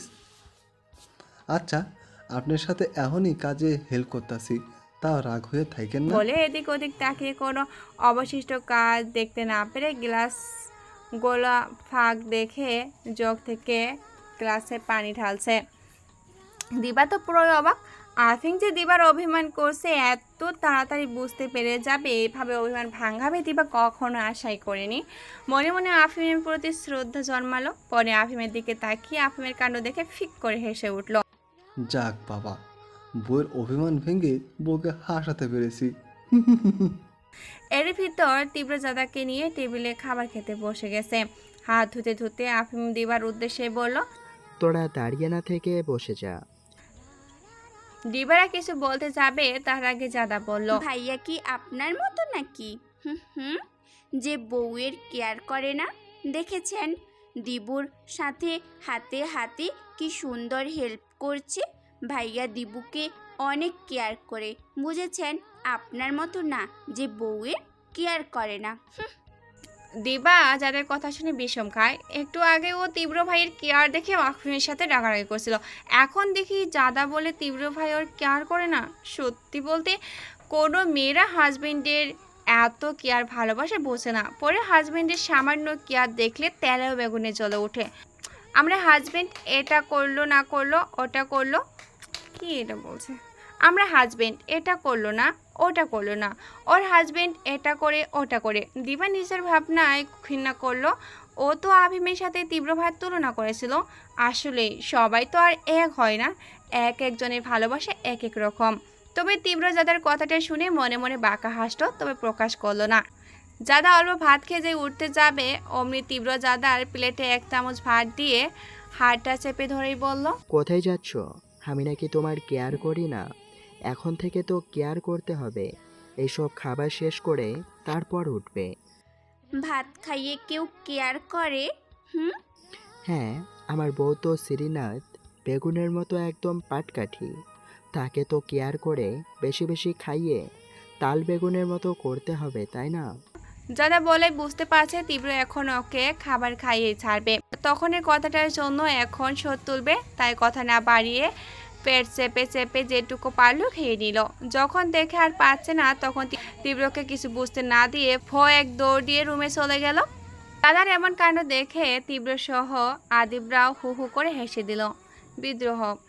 তীব্রজাদা, আফিম, দিবা নামগুলো বারবার লিখতে মন চায় না আমাদের লেখিকা আপুর, তাই এখন থেকে শর্টে নাম লিখবে তীব্র প্লাস জাদা তীব্রজা, আফিম প্লাস দিবা আদিবা, শাওন প্লাস ইয়ানা সায়ানা। ওদের এমন হাসি মজা করে কেটে গেল 2 দিন। ফোনের শব্দে সদ্য ঘুমটা ভেঙে গেল। আদিত্যর সাথে রাগও উঠে গেল। এমনিতেই এই 2 দিন যাবৎ এক রমণীর শয়নের স্বপনে এসে জীবনটা তছনছ করে দিয়েছে। খেতে গেলেও সেই ধারালো অস্ত্র নেই, চোখগুলো চোখের সামনে ভেসে উঠে। ঘুমাতে গেলেও সে কাঁদো কাঁদো মায়াবী চেহারাটা ঘুমাতেই দিচ্ছে না, ঘুম ছিনিয়ে নেয়। সারা রাত ঘুমাতে চেয়েও ঘুমাতে পারিনি। কিছুক্ষণ আগে চোখটা একটু লেগে আসছিল, শালার মোবাইলটা ভেজে ঘুমটা উধাও করে দিল। কে ফোন করেছে না দেখেই ওয়াশরুমে চলে যায় ফ্রেশ হতে। ফ্রেশ হয়ে এসে দেখে এখনও একই রকম ফোনটা বেজেই যাচ্ছে। তাই কিছু একটা অনিচ্ছা সত্ত্বেও ফোনটা হাতে নিয়ে দেখে ওর বন্ধু অয়ন ফোন দিয়েছে। যা এতক্ষণও এতবার ফোন দিয়েছে, নিশ্চয়ই কোনো না কোনো জরুরি আছে। আদি তার দেরি না করে ফোনটা কানের কাছে নেওয়ার সাথে সাথে ওপাশ থেকে জারি শুরু করে দিয়েছে। এই, তোকে কতবার ফোন দিয়েছি, তার কোনো হিসাব আছে? কোথায় থাকিস যে এতবার ফোন করলাম শুনিসনি? আরে ইয়ার কুল কুল, আমি শুনছি বাট মেজাজ খারাপ ছিল তাই কে ফোন করছে দেখিনি। তারপর যখন ফোনটা অবতরণ পাচ্ছিল তখন দেখি তুই ফোন করছিস। হ্যাঁ হ্যাঁ, আমি ফোন দিয়েছি, দেখবে কেন? তোমার তো মেজাজ খারাপ, তাই না? আচ্ছা বাবা, সরি ভুল হয়েছে। আচ্ছা ঠিক আছে, এবারের মতো ক্ষমা করে দিলাম। আর তোকে যে জন্য এতবার ফোন করা, তোকে 2 দিন আগে কি বলেছিলাম ভুলে গেছিস? আমি কিন্তু না শুনবো না, তোকে আজকে আসতে হবে। শোন অয়ন, আমি কথার মাঝে থেমে কিছু একটা ভেবে মুচকি হাসি দিয়ে বলল। আচ্ছা ঠিক আছে, আমি যাব তোদের ভার্সিটির অনুষ্ঠানে। এবার হ্যাপি? আদিত্য একটু আগে মনে মনে যা ভেবে মুচকি হাসছিল, সেদিনকে ওই হৃদয় হরিণীকে অয়নের ভার্সিটি দেখেছিল। হয়তো মেয়েটা ওই ভার্সিটিতেই পড়ে, ওখানে গেলে হয়তো মেয়েটাকে খুঁজে পাবে। আসল উদ্দেশ্য এখন বলা যাবে না অয়নকে। আচ্ছা আমি অপেক্ষা করব, তাড়াতাড়ি চলে আসিস।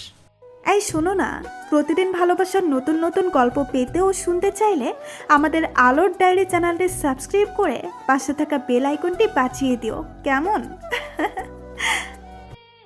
অনেক সুন্দর করে সাজিয়েছে। ভার্সিটি অ্যাওয়ার্ড অনুষ্ঠানের জন্য কিছুদিন আগে বিশাল কন্টেস্ট হয়েছে, বাট কিছু সমস্যার জন্য বিজয়ীদের পুরস্কার বিতরণ করা হয়নি। যেহেতু বিশাল কন্টেস্ট ছিল, তাই এখনও বড় করে আয়োজন করা হয়েছে। আদিত্য আজকে সবচেয়ে প্রিয় তীব্র ভাইয়ের গেট আপ নিয়েছে। কালো প্যান্ট, সাদা টি শার্ট ইন করা, তার উপরে হাঁটু পর্যন্ত কালো জ্যাকেট, দুই সাইডে কণা ঝুলানো, চোখে সানগ্লাস, চুলগুলো সামনের দিকে সোজা করে হালকা সোজা রকমি স্মৃতি করা, পায়ে কালো শুজ, সব মিলিয়ে নজর কাড়ার মতো ড্রেসিং লুক। দেখলে যে কেউ বলবে দিব্য কোনো প্রভাবশালী গড়ের রাজপুত্র। তবে আদিত্য ফর্মাল লুক থাকতে বেশি পছন্দ করে। বড় লোকে গেট আপ, টাকা পয়সার ভরাই একদম পছন্দ নয় তার ভাইয়ের মতো। তবে একসময় এগুলো পছন্দের তালিকা সর্বপ্রথম ছিল, যখন থেকে তার ভাইয়ের থেকে আলাদা ছিল। সব সময় তার ভাইকে দেখছে সব কিছু থাকা সত্ত্বেও সাধারণ মানুষের মতো চলাফেরা করতে। যদিও তীব্র যখন ফ্যামিলি ছেড়ে আলাদা হয়েছিল তখন তার তেমন কিছুই ছিল না। এখন তার বাবা চাচা থেকে বেশি থাকা সত্ত্বেও ঠিক আগের মতোই আছে। তার ভাইয়ের এমন চলাফেরা প্রথম প্রথম কেমন লাগলেও পরে ভাইয়ের কাজগুলো কখন যে পছন্দের তালিকায় হয়ে গেছে নিজেও জানে না। হয়তো ভাইয়ের আদর্শ মেনে চলেছে বলে তার আজও এত নামডাক। আদিত্য ভার্সিটি গেটের সামনে গাড়ি পার্কিং করে। যেই ভার্সিটির ভিতরে ঢুকবে কতগুলো মেয়ে আদিত্য চারপাশ ঘিরে ধরেছে। কিছু কিছু মেয়েরা তো ক্রাশ নামের বাসো খেয়ে বসে আছে গালে হাত দিয়ে, আর কিছু কিছু মেয়েরা জিজ্ঞাসা করছে আপনি কি কোনো মডেলিং করেন? পাশ থেকে কিছু মেয়েরা তো ফিস ফিস করছে, দেখতে তো পুরাই কোরিয়ান পোড়াগোলের মতো লাগছে, ওই দেশ থেকেই মনে হয়ে আসছে। তার উত্তরে আবার কিছু কিছু মেয়েরা বলছে আরে তোরা কি বোকা, কোরিয়ান দেশের হলেই এখানে আসতে যাবে কেন? হয়তো কোনো বড় বিজনেসম্যান বা তার সাওপনা। আদিত্য এতগুলো মেয়ের সাথে তাদের উদ্ভট কথাবার্তা কিছুটা বিচলিত হয়ে পড়ে। তবে সেই মুহূর্তে ভাইয়ের কথা মনে পড়ে। সত্যি আর যদি সে চাদামটার ড্রেস আসতো তাহলে হয়তো কতগুলো মেয়ে ওকে ঘিরে ধরতো না, এত উদ্ভট কথাবার্তা তাকে ঘিরে করে বলতো না। আর সে বুঝতে পারছে কেন তার ভাই সবসময় সাধারণ মানুষদের মতোই চলাফেরা করে পছন্দ করত। মনে মনে ভাইয়ের প্রতি প্রাউড ফিল হয়। এইদিকে মেয়েগুলো একই রকম প্রশ্ন করে যাচ্ছে। এতগুলো মেয়ের সাথে এত ফালতু প্রশ্ন আদিত্যর মাথা ধরে যায়। তাই পাশ কাটিয়ে চলে আসতে দিলে মেয়েগুলো গোল করে ঘোরা করে ধরে। বায়াসার আদিত্য বের হতেও পারছে না, মেয়েগুলোকেও সহ্য করতে পারছে না। সত্যি বলতে সমাজে এমন কিছু মেয়ে আছে বেটার থেকেও বেটার চায়, তাই তো প্রভাবশালী বা বড়লোক দেখলে গা ঢোলাঢুলি করা শুরু করে দেয়। অমনও আছে স্বামী থাকা সত্ত্বেও টাকা পয়সা বেশি দেখলে তাদের কাছে ছুটে যায়। সেসব বেহিয়া জাতির মেয়েদের জন্য পুরো নারী সমাজ বলে নারী মানেই লোভী। হায় রে সমাজ, কিছু বেজাতি নারীর জন্য পুরো মা জাতি কলঙ্ক। আদিত্য মেয়েগুলো থেকে বের হতে না পেরে অয়নকে ফোন দেয় সাহায্যের জন্য। কিছুক্ষণ পর অয়ন এসে আদিত্যর অবস্থা দেখে ফিক করে হেসে দেয়। কিছু সময় হাসার পর চোখ পড়ে আদিত্যর চোখে দেখে। আদিত্য চোখগুলো বড় করে রাগি দৃষ্টি নিক্ষেপ করে। আদিত্য এইসব সহ্য করতে পারছে না বুঝতে পেরে মেয়েগুলোকে বকা দিয়ে আদিত্যকে নিয়ে পাশ কাটিয়ে চলে আসে। মেয়েগুলো আর বাধা দেয় না। অয়ন ছাই নিয়ে গেছে বলে অয়ন সোজা আদিত্যকে ওর কাছে রাখার জন্য স্পেশাল চেয়ারে বসায়। আদিত্য এত অবাক হয়নি, কারণ সেদিন অয়ন ওর ডিপার্টমেন্টের সব ছাত্রদের সাথে ওকে পরিচয় করিয়ে দিয়েছে। ওর পুরো বিশ্বের সবচেয়ে বড় বিজনেসম্যান আরিয়ান আহমেদ তীব্র ছোট ভাই, নেতা শরীফুল আহমেদের একমাত্র ছেলে। তাছাড়া সে নিজেও একজন বিজনেসম্যান। হয়তো অয়ন আগে থেকেই বলে রেখেছিল আজকের অনুষ্ঠানে ওকে নিয়ে আসার কথা, তার জন্য হয়তো স্পেশাল চেয়ার রেখেছে। অনুষ্ঠান প্রায় শুরু হয়ে গেছে, তবে আদিত্য যেই কারণে এসেছে তার মুখখানা দেখার এখন পর্যন্ত মিলল না।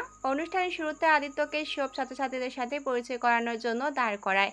মাইকে অ্যানাউন্সমেন্ট করে বলে অ্যাওয়ার্ড অনুষ্ঠানে আমাদের মাঝে উপস্থিত আছে বিজনেসম্যান আরিয়ান আহমেদ তীব্র ছোট ভাই, নেতা শরীফুল আহমেদের একমাত্র ছেলে আদিত্য আহমেদ। তবে উনি নিজেও একজন সফল বিজনেসম্যান। সবাই হাততালি দিল। পাশ থেকে কিছুক্ষণ আগে যে মেয়েগুলো আদিত্যকে ঘেরাও করে ধরেছিল তাদের মধ্যে একজন বলে উঠল, দেখলি বলেছিলাম না বড়লোক ঘরে ছাও পাও। আরও একটা মেয়ে বলল, ওই বলো ছাও পাও ঠিক, তবে তবে ছাড় বললো না নিজেরও একটা বিজনেস আছে, সে নিজেও একজন বিজনেসম্যান। অনুষ্ঠান প্রায় বেশ কিছুক্ষণ হয় শুরু হয়েছে। কাঙ্ক্ষিত ব্যক্তিকে দেখতে না পেয়ে আদিত্য স্টেজ থেকে নেমে দাঁড়ায় ভার্সিটিতে খোঁজার জন্য।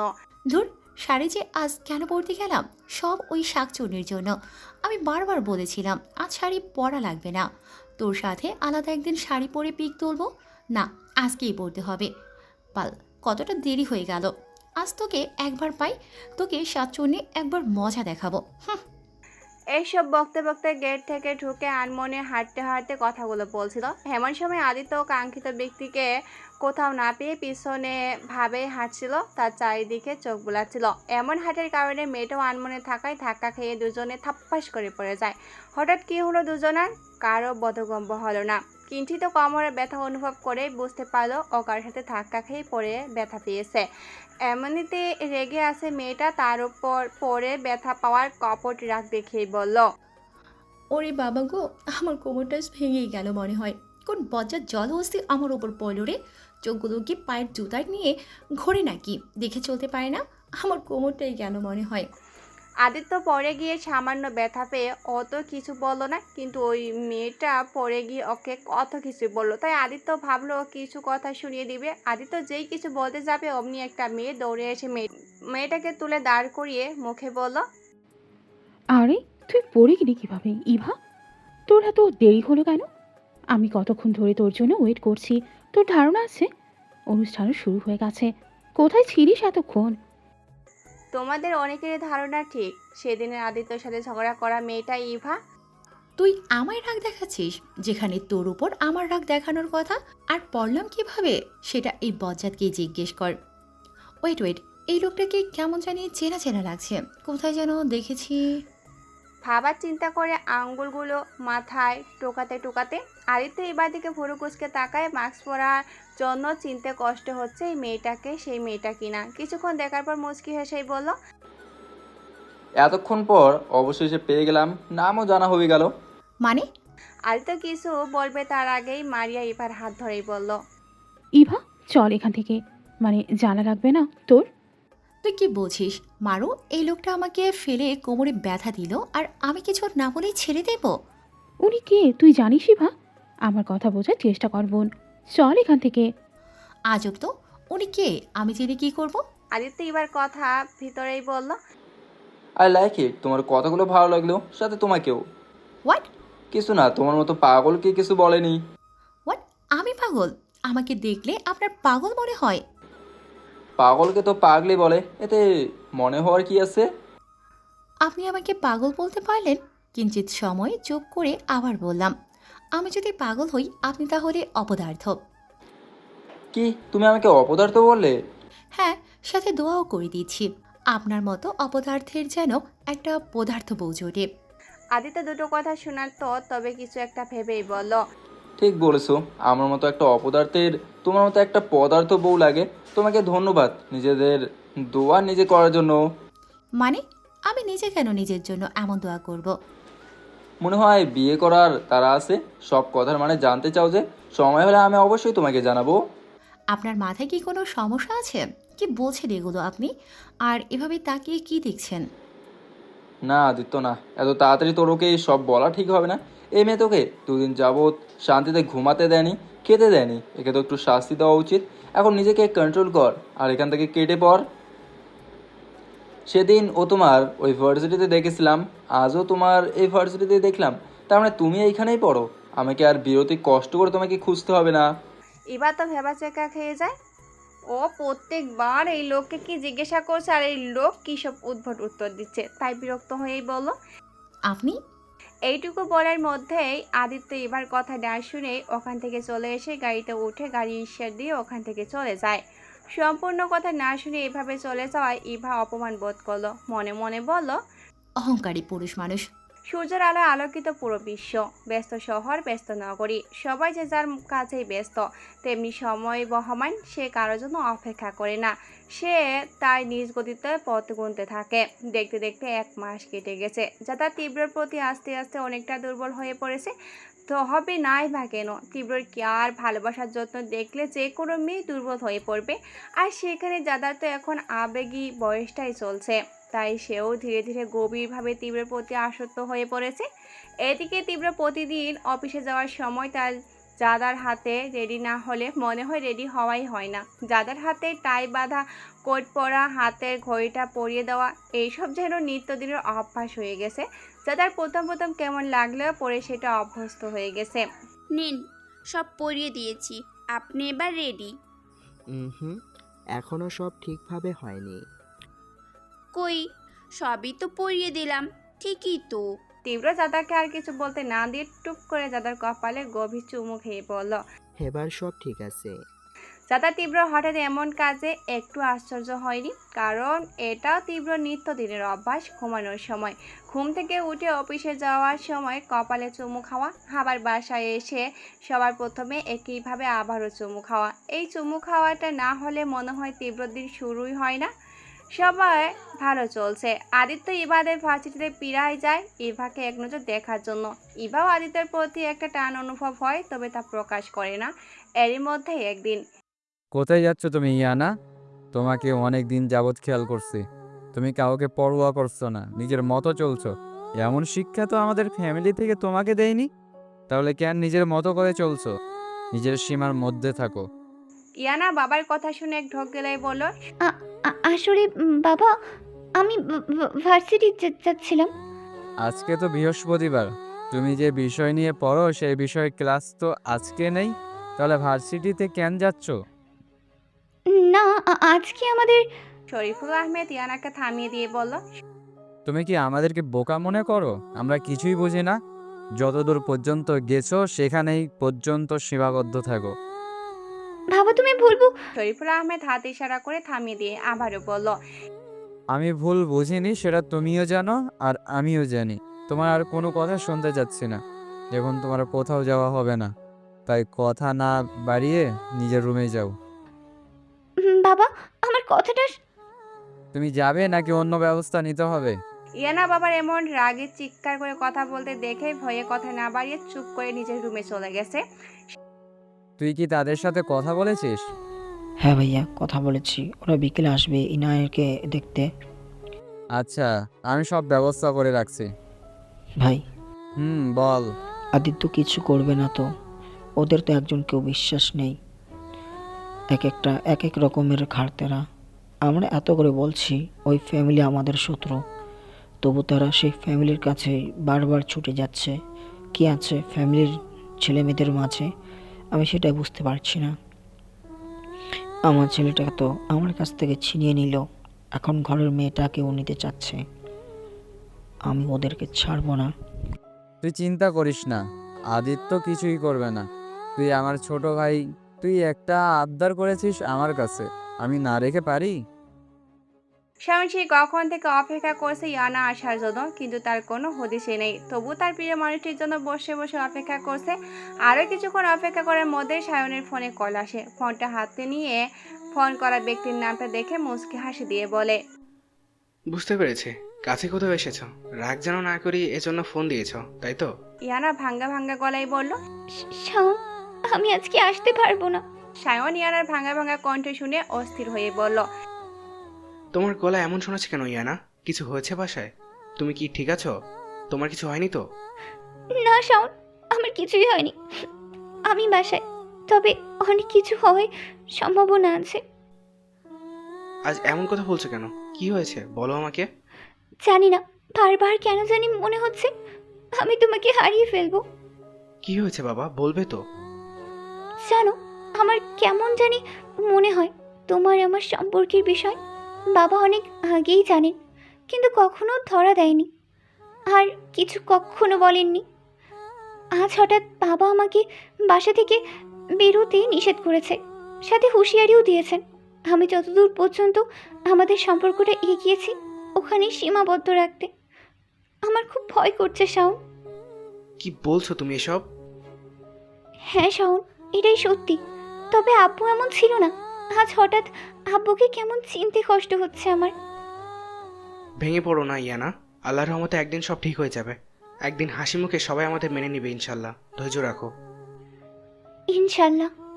দিবা দাদা বারবার বায়না ধরছে তারা দুজনেই আজ রান্না করবে, কিন্তু সার্ভেন্ট তো একদমই তাদেরকে রান্না করতেই দিবে না।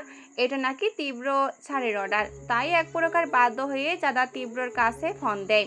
তীব্র মিটিংয়ে ছিল, হঠাৎ ফোন আসতে সবার মনোযোগ মিটিং ছেড়ে তীব্রর ফোনের দিকে, কারণ তারা কখনো দেখেনি মিটিং টাইমে তীব্রকে কেউ ফোন করেছে। আজ এমন অলৌকিক ঘটনায় সবাই প্রায় আশ্চর্য। তীব্র কিছুটা বিরক্ত হয়ে ফোনটা হাতে নিল কিছু বলার উদ্দেশ্যে, তবে বিরক্তিকর আভাটা কিছুক্ষণের ভিতরে মুখ থেকে উধাও হয়ে গেল। ফোনে জল করে লেখা মাই লিটিল প্রিন্সেস নামটা দেখে তাই হাসি মুখে তীব্র সবাইকে এক্সকিউজ মি বলে অপর পাশে গিয়ে ফোনটা ধরলো। মিটিংয়ে থাকা মানুষগুলো কিছুটা অবাক হলো তীব্র ব্যবহার দেখে, কারণ তীব্র মিটিং টাইমে ফোনে কথা বলা একদমই পছন্দ করে না। আজ হঠাৎ হাসি মুখে সবাইকে বলে কথা বলতে যেতে দেখে সবাই কিছুটা আন্দাজ করে নিয়েছে ফোন কার হতে পারে, তাই মিটিংয়ে থাকা মানুষগুলো মিটি করে হাসছে। আজ হঠাৎ প্রিন্সেস নিচে থেকে ফোন করছে, ব্যাপারটা কি? আসলে একটা কথা বললে রাখবেন? অবশ্যই, প্রিন্সেসের একটা কেন, হাজারটা কথা রাখবো, তবে তা রাখার যোগ্যতম হওয়া লাগবে। আমি জানতাম আপনি এরকমই কথা বলবেন। আচ্ছা বাবা, অভিমান করতে হবে না, রাখবো। বলো কি বলবে? সত্যি? প্রমিস বলুন। আচ্ছা বাবা, প্রমিস। আচ্ছা, তাহলে আজকে আমি আর দিবা রান্না করি। আপনার সার্ভেন্টদের বলে দিন আমাদের রান্না করতে দিতে। হ্যাঁ, তুমি কান্না করবে? হ্যাঁ, করবো তো। প্লিজ আপনি বলে দিন না তাদেরকে আমাদের রান্না করতে দিতে। আচ্ছা, বলে দেব। Thank you so much. দিবা দাদা দুজনে ইউটিউব দেখে দেখে বেশ কয়েক পদে রান্না করে নিয়েছে। রান্না করে নিজেরা নুন দেখছে আর নিজেদের প্রশংসা করে যাচ্ছে। ওদের রান্না করার ভিতরে তীব্র আফিম দুজনেই বাসায় চলে এসেছে। তীব্র আফিম দুজনেই বাসায় এসে খাবার টেবিলে বসে তো পুরোই অবাক। এত রান্না দেখে দুজনের চোখ প্রায় তাল গাছে ওঠার মতো। শুনেছি আজকে তোমরা রান্না করছো, তো এত সব রান্না কি তোমরা দুজনে করেছো? তো আপনার কি মনে হয়? তোমরা ছাড়া কি সার্ভেন্টরাও রান্না করেছে? না ভাই, আপনি বলার পর আমরা কোনো সার্ভেন্টকে রান্নাঘরে ঢুকতে দেইনি। যা করার আমরা দুজনেই করেছি। আপনারা আমাদের রান্নাটা খেয়ে দেখুন, একদম সার্ভেন্টদের থেকেও ভালো হয়েছে। হ্যাঁ, খাওয়ার যোগ্য হয়েছে কিনা সেটাই সন্দেহ মনে মনে। যেভাবে আপনি মুখটা করে রেখেছেন তাতে বুঝেছি আমরা খাবার রান্না করতেই জানি না। তীব্র আফিম কথা না বাড়িয়ে খাবারের মধ্যে থেকে কিছু খাবার নিজেদের প্লেটে টেস্ট করার জন্য নিয়েছে। প্রথমে কেমন মুখে দিতে গিয়েও থেমে যাওয়ার পর টেস্ট করে তখন দুজনেই পুরো অবাক। আফিম তীব্র একসাথে এমনভাবে বলে উঠল যেন খাবার ভালোই হয়নি। এগুলো তোমরা রান্না করেছো? হুম। অবিশ্বাস্য। কেন ভালো হয়নি? আমরা তো খেয়ে দেখেছি, ভালোই তো হয়েছে। তীব্র মুখে কিছু না বলে হাত দিয়ে দেখালো। বাহ, তোমরা তো খুব সুন্দর রান্না করতে জানো। দাদা দিবা একসাথেই বলল। আপনারা যেরকম এক্সপ্রেশন নিচ্ছিলেন আমরা রান্না করতেই জানি না, এখন দেখলেন তো আমরা কত ভালো রান্না করতে পারি। চারজন মিলে টুকটাক কথাবার্তা হাসি মজার মাঝে খাবার শেষ করে যে যার রুমে চলে গেছে। রান্না তো ভালোই করেছো, এখন তোমার এই অবলা জামাইকে একটু ভালো করে আদর করে দাও তো। আপনি অবলা? হ্যাঁ, তোমার কি মনে হয় আমার মতো একটা নিষ্পাপ ছেলে অবলা নয় তো কি বলো তো? কথা না বাড়িয়ে আমাকে একটু আদর করে দাও তো। আমি পারবো না। তোমাকে তো পারতেই হবে। দেখুন ভালো হচ্ছে না কিন্তু। তীব্র জাদাকে ফট করে টান দিয়ে বিছনায় ফেলে নিজেও জাদার উপরে উঠে যায়। জাদার মুখের কাছে মুখ নিয়ে বলে, এবার আমাকে চুমু দাও। হ্যাঁ, আমি পারবো না। দাও না বউ। প্লিজ দূরে সরুন, আমার ভালো লাগছে না। তুমি আমাকে চুমু খাবে না? না। তীব্র জাদার মুখে সরাসরি না শুনে জাদার উপর থেকে উঠে বলল, ঠিক আছে, তোমাকে চুমু খেতে হবে না, আর আমাকে ক্ষমা করে দিও চুমু খেতে চাওয়ার জন্য। যাদা এমন কিছু চায়নি যাতে তীব্র অভিমান বা রাগ করুক। তীব্র তো প্রতিদিন যাদাকে চুমু খায়, তখন তো যাদা বাধা দেয় না। আজ তীব্রকে চুমু খাওয়ার কথা বলেছে, তাই লজ্জায় পড়ে না করেছিল। এমন রাগ অভিমান করবে বুঝে যারা কখনোই না করতো না, কিন্তু এখন তো মহাশয় রাগ ভাঙাতে হবে। তাই কিছু একটা চিন্তা করে তাই তীব্র নিকট ছুটে গিয়ে বলল, আসলে আমি তো আপনাকে চুমু খাবো করে অনেক দিন যাবত, কিন্তু বলা হয়নি। আসুন, এখন আপনাকে একটা না 1000 টাকার চুমু খাবো। আসুন। তীব্র অন্যদিকে ফিরিয়ে বলল, লাগবে না আমার কারো চুমু, লাগবে না আমার কারো চুমু খাওয়া বলে ল্যাপটপ নিয়ে সোফায় বসে কাজে লেগে পড়লাম। যাদা অনেকবার ট্রাই করছে তীব্র রাগ ভাঙানোর জন্য, কিন্তু ফলাফল শূন্য। কোনোভাবেই যখন তীব্র নাগাল পাচ্ছিল না, তখন একটা দুষ্টু বুদ্ধি মাথায় আসে, তাই এটা করবে বলে মনস্থির করলো। যাদা অনেকবার ট্রাই করছিল তীব্র রাগ ভাঙানোর জন্য, কিন্তু ফলাফল শূন্য। কোনোভাবেই যখন তীব্র নাগাল পাচ্ছিল না, তখন একটা দুষ্টু বুদ্ধি মাথায় আসে, তাই এটাই করবে বলে মনস্থির করলো। তীব্র অনেকক্ষণ যাবৎ যাদার কোনো সারা শব্দ না পেয়ে রুমের চারিদিকে চোখ বুলিয়ে দেখে মেয়েটা রুমে নেই। রুম থেকে বের হয়েছে কিনা দেখার জন্য দরজার দিকে তাকিয়ে দেখে দরজার ভিতর থেকে দরজা দেখে তীব্র ভুরু কুঁচকে মনে মনে আওড়ালো। দরজা দেওয়া রুমেও নেই, তাহলে গেল কই? হয়তো বারান্দায় বসে বসে চাঁদ দেখছে। জামাই তার রাগ করে বসে আছে আর উনি গিয়ে চাঁদ উপভোগ করছে। দাঁড়াও সোনামণি, তোমাকে চাঁদ উপভোগ করাচ্ছি। শেষের কথাগুলো বলে বারান্দার দিকে যেতে যেতে তীব্র বারান্দায় গিয়ে আশ্চর্য চরম সেজার পৌঁছায়। তীব্র ভেবেছিল মেয়েটা বারান্দায় আছে হয়তো। এই কাই রাতে? হ্যাঁ, সন্ধে বেলাবেন কি দুপুর বেলাবেন কি, সারা দিনে এত হুলস্থুল করে।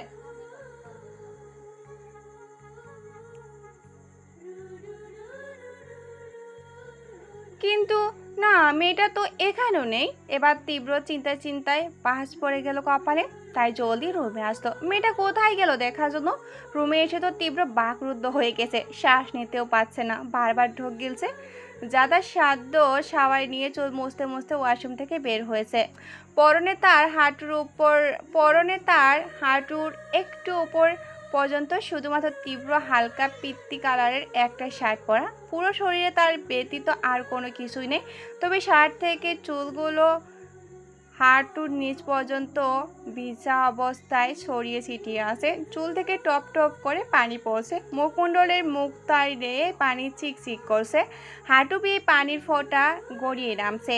এইদিকে শার্টের হাতের থেকেও বড়, তাই হাতে টাওয়ালটা ফেলে শার্টের হাঁটিটা ফ্লোট করতে করতে বিড়বিড় করে বলল, নিজে তো হাতি, শার্টগুলো পরে হাতির মতো।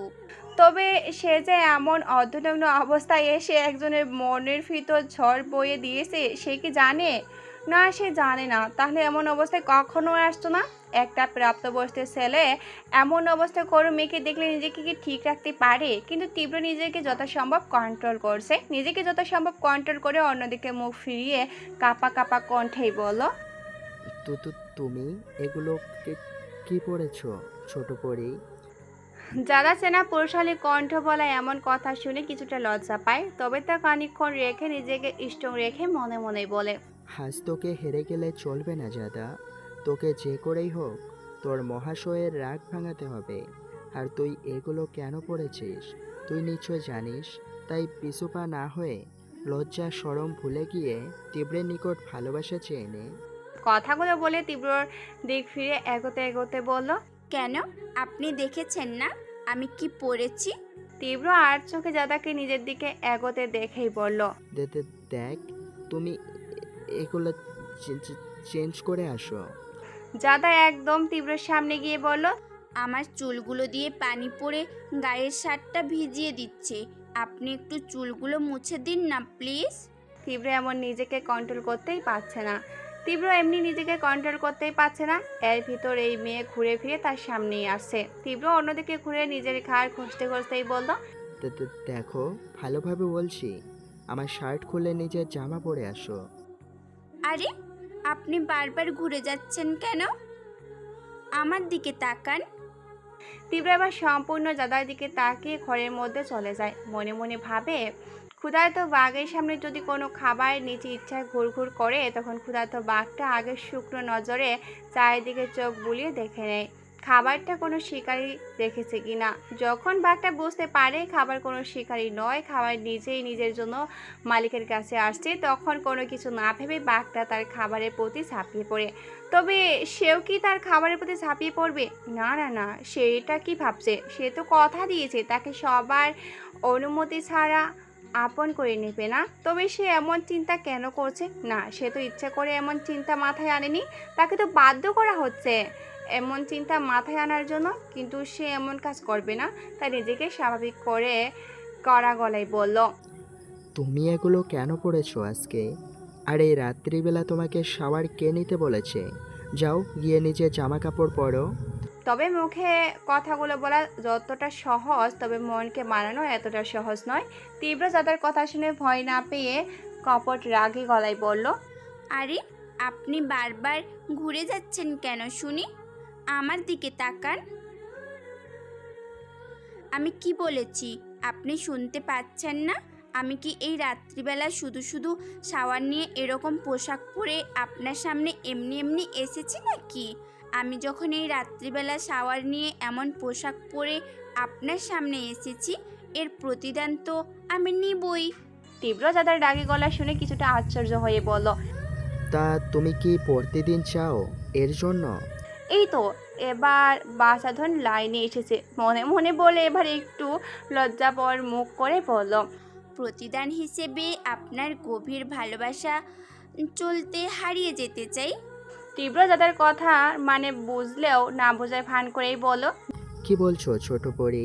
আমি তোমাকে ভালোবাসি না? আমি তো তোমাকে গভীরের থেকেও গভীর ভালোবাসি, ট্রাস্ট মি। যাদা কি বোঝাতে চাইছে আর এই বদলাটাকে কি বুঝাছে? তাই যাদা কিছুটা ক্ষিপ্ত হয়ে বলল, আরে বাবা সহ আমি আপনাকে সেই ভালোবাসার কথা বলছি না। আপনি আমার স্বামী, আমার উপর আপনার সম্পূর্ণ অধিকার আছে। তুমি কি বোঝাতে চাইছো? আপনি কচি শিশু নন। আমি যা বোঝাতে চাইছি তা আপনি নিশ্চিত বুঝেছেন। তুমি জানো তুমি এগুলো কি বলছো? এইটুকু একটা পুচকে মেয়ের ভেতরে বউয়ের অধিকার নিয়ে এসেছো? আমি এতটাও ছোট নই। যে কি বলছি বা করছি তা আমার বোঝার বাহিরে। আপনি জানেন গ্রামের মেয়েদের না 12 থেকে 13 বছরের মধ্যে বিয়ে হতো, এবং কি 14-15 বছরে বাচ্চাও হতো। আর সেখানে আমার বয়স 17+। তাছাড়া আপনি দিবা কে দেখছেন না? শোনো, তাদের সাথে তোমার তুলনা হবে না।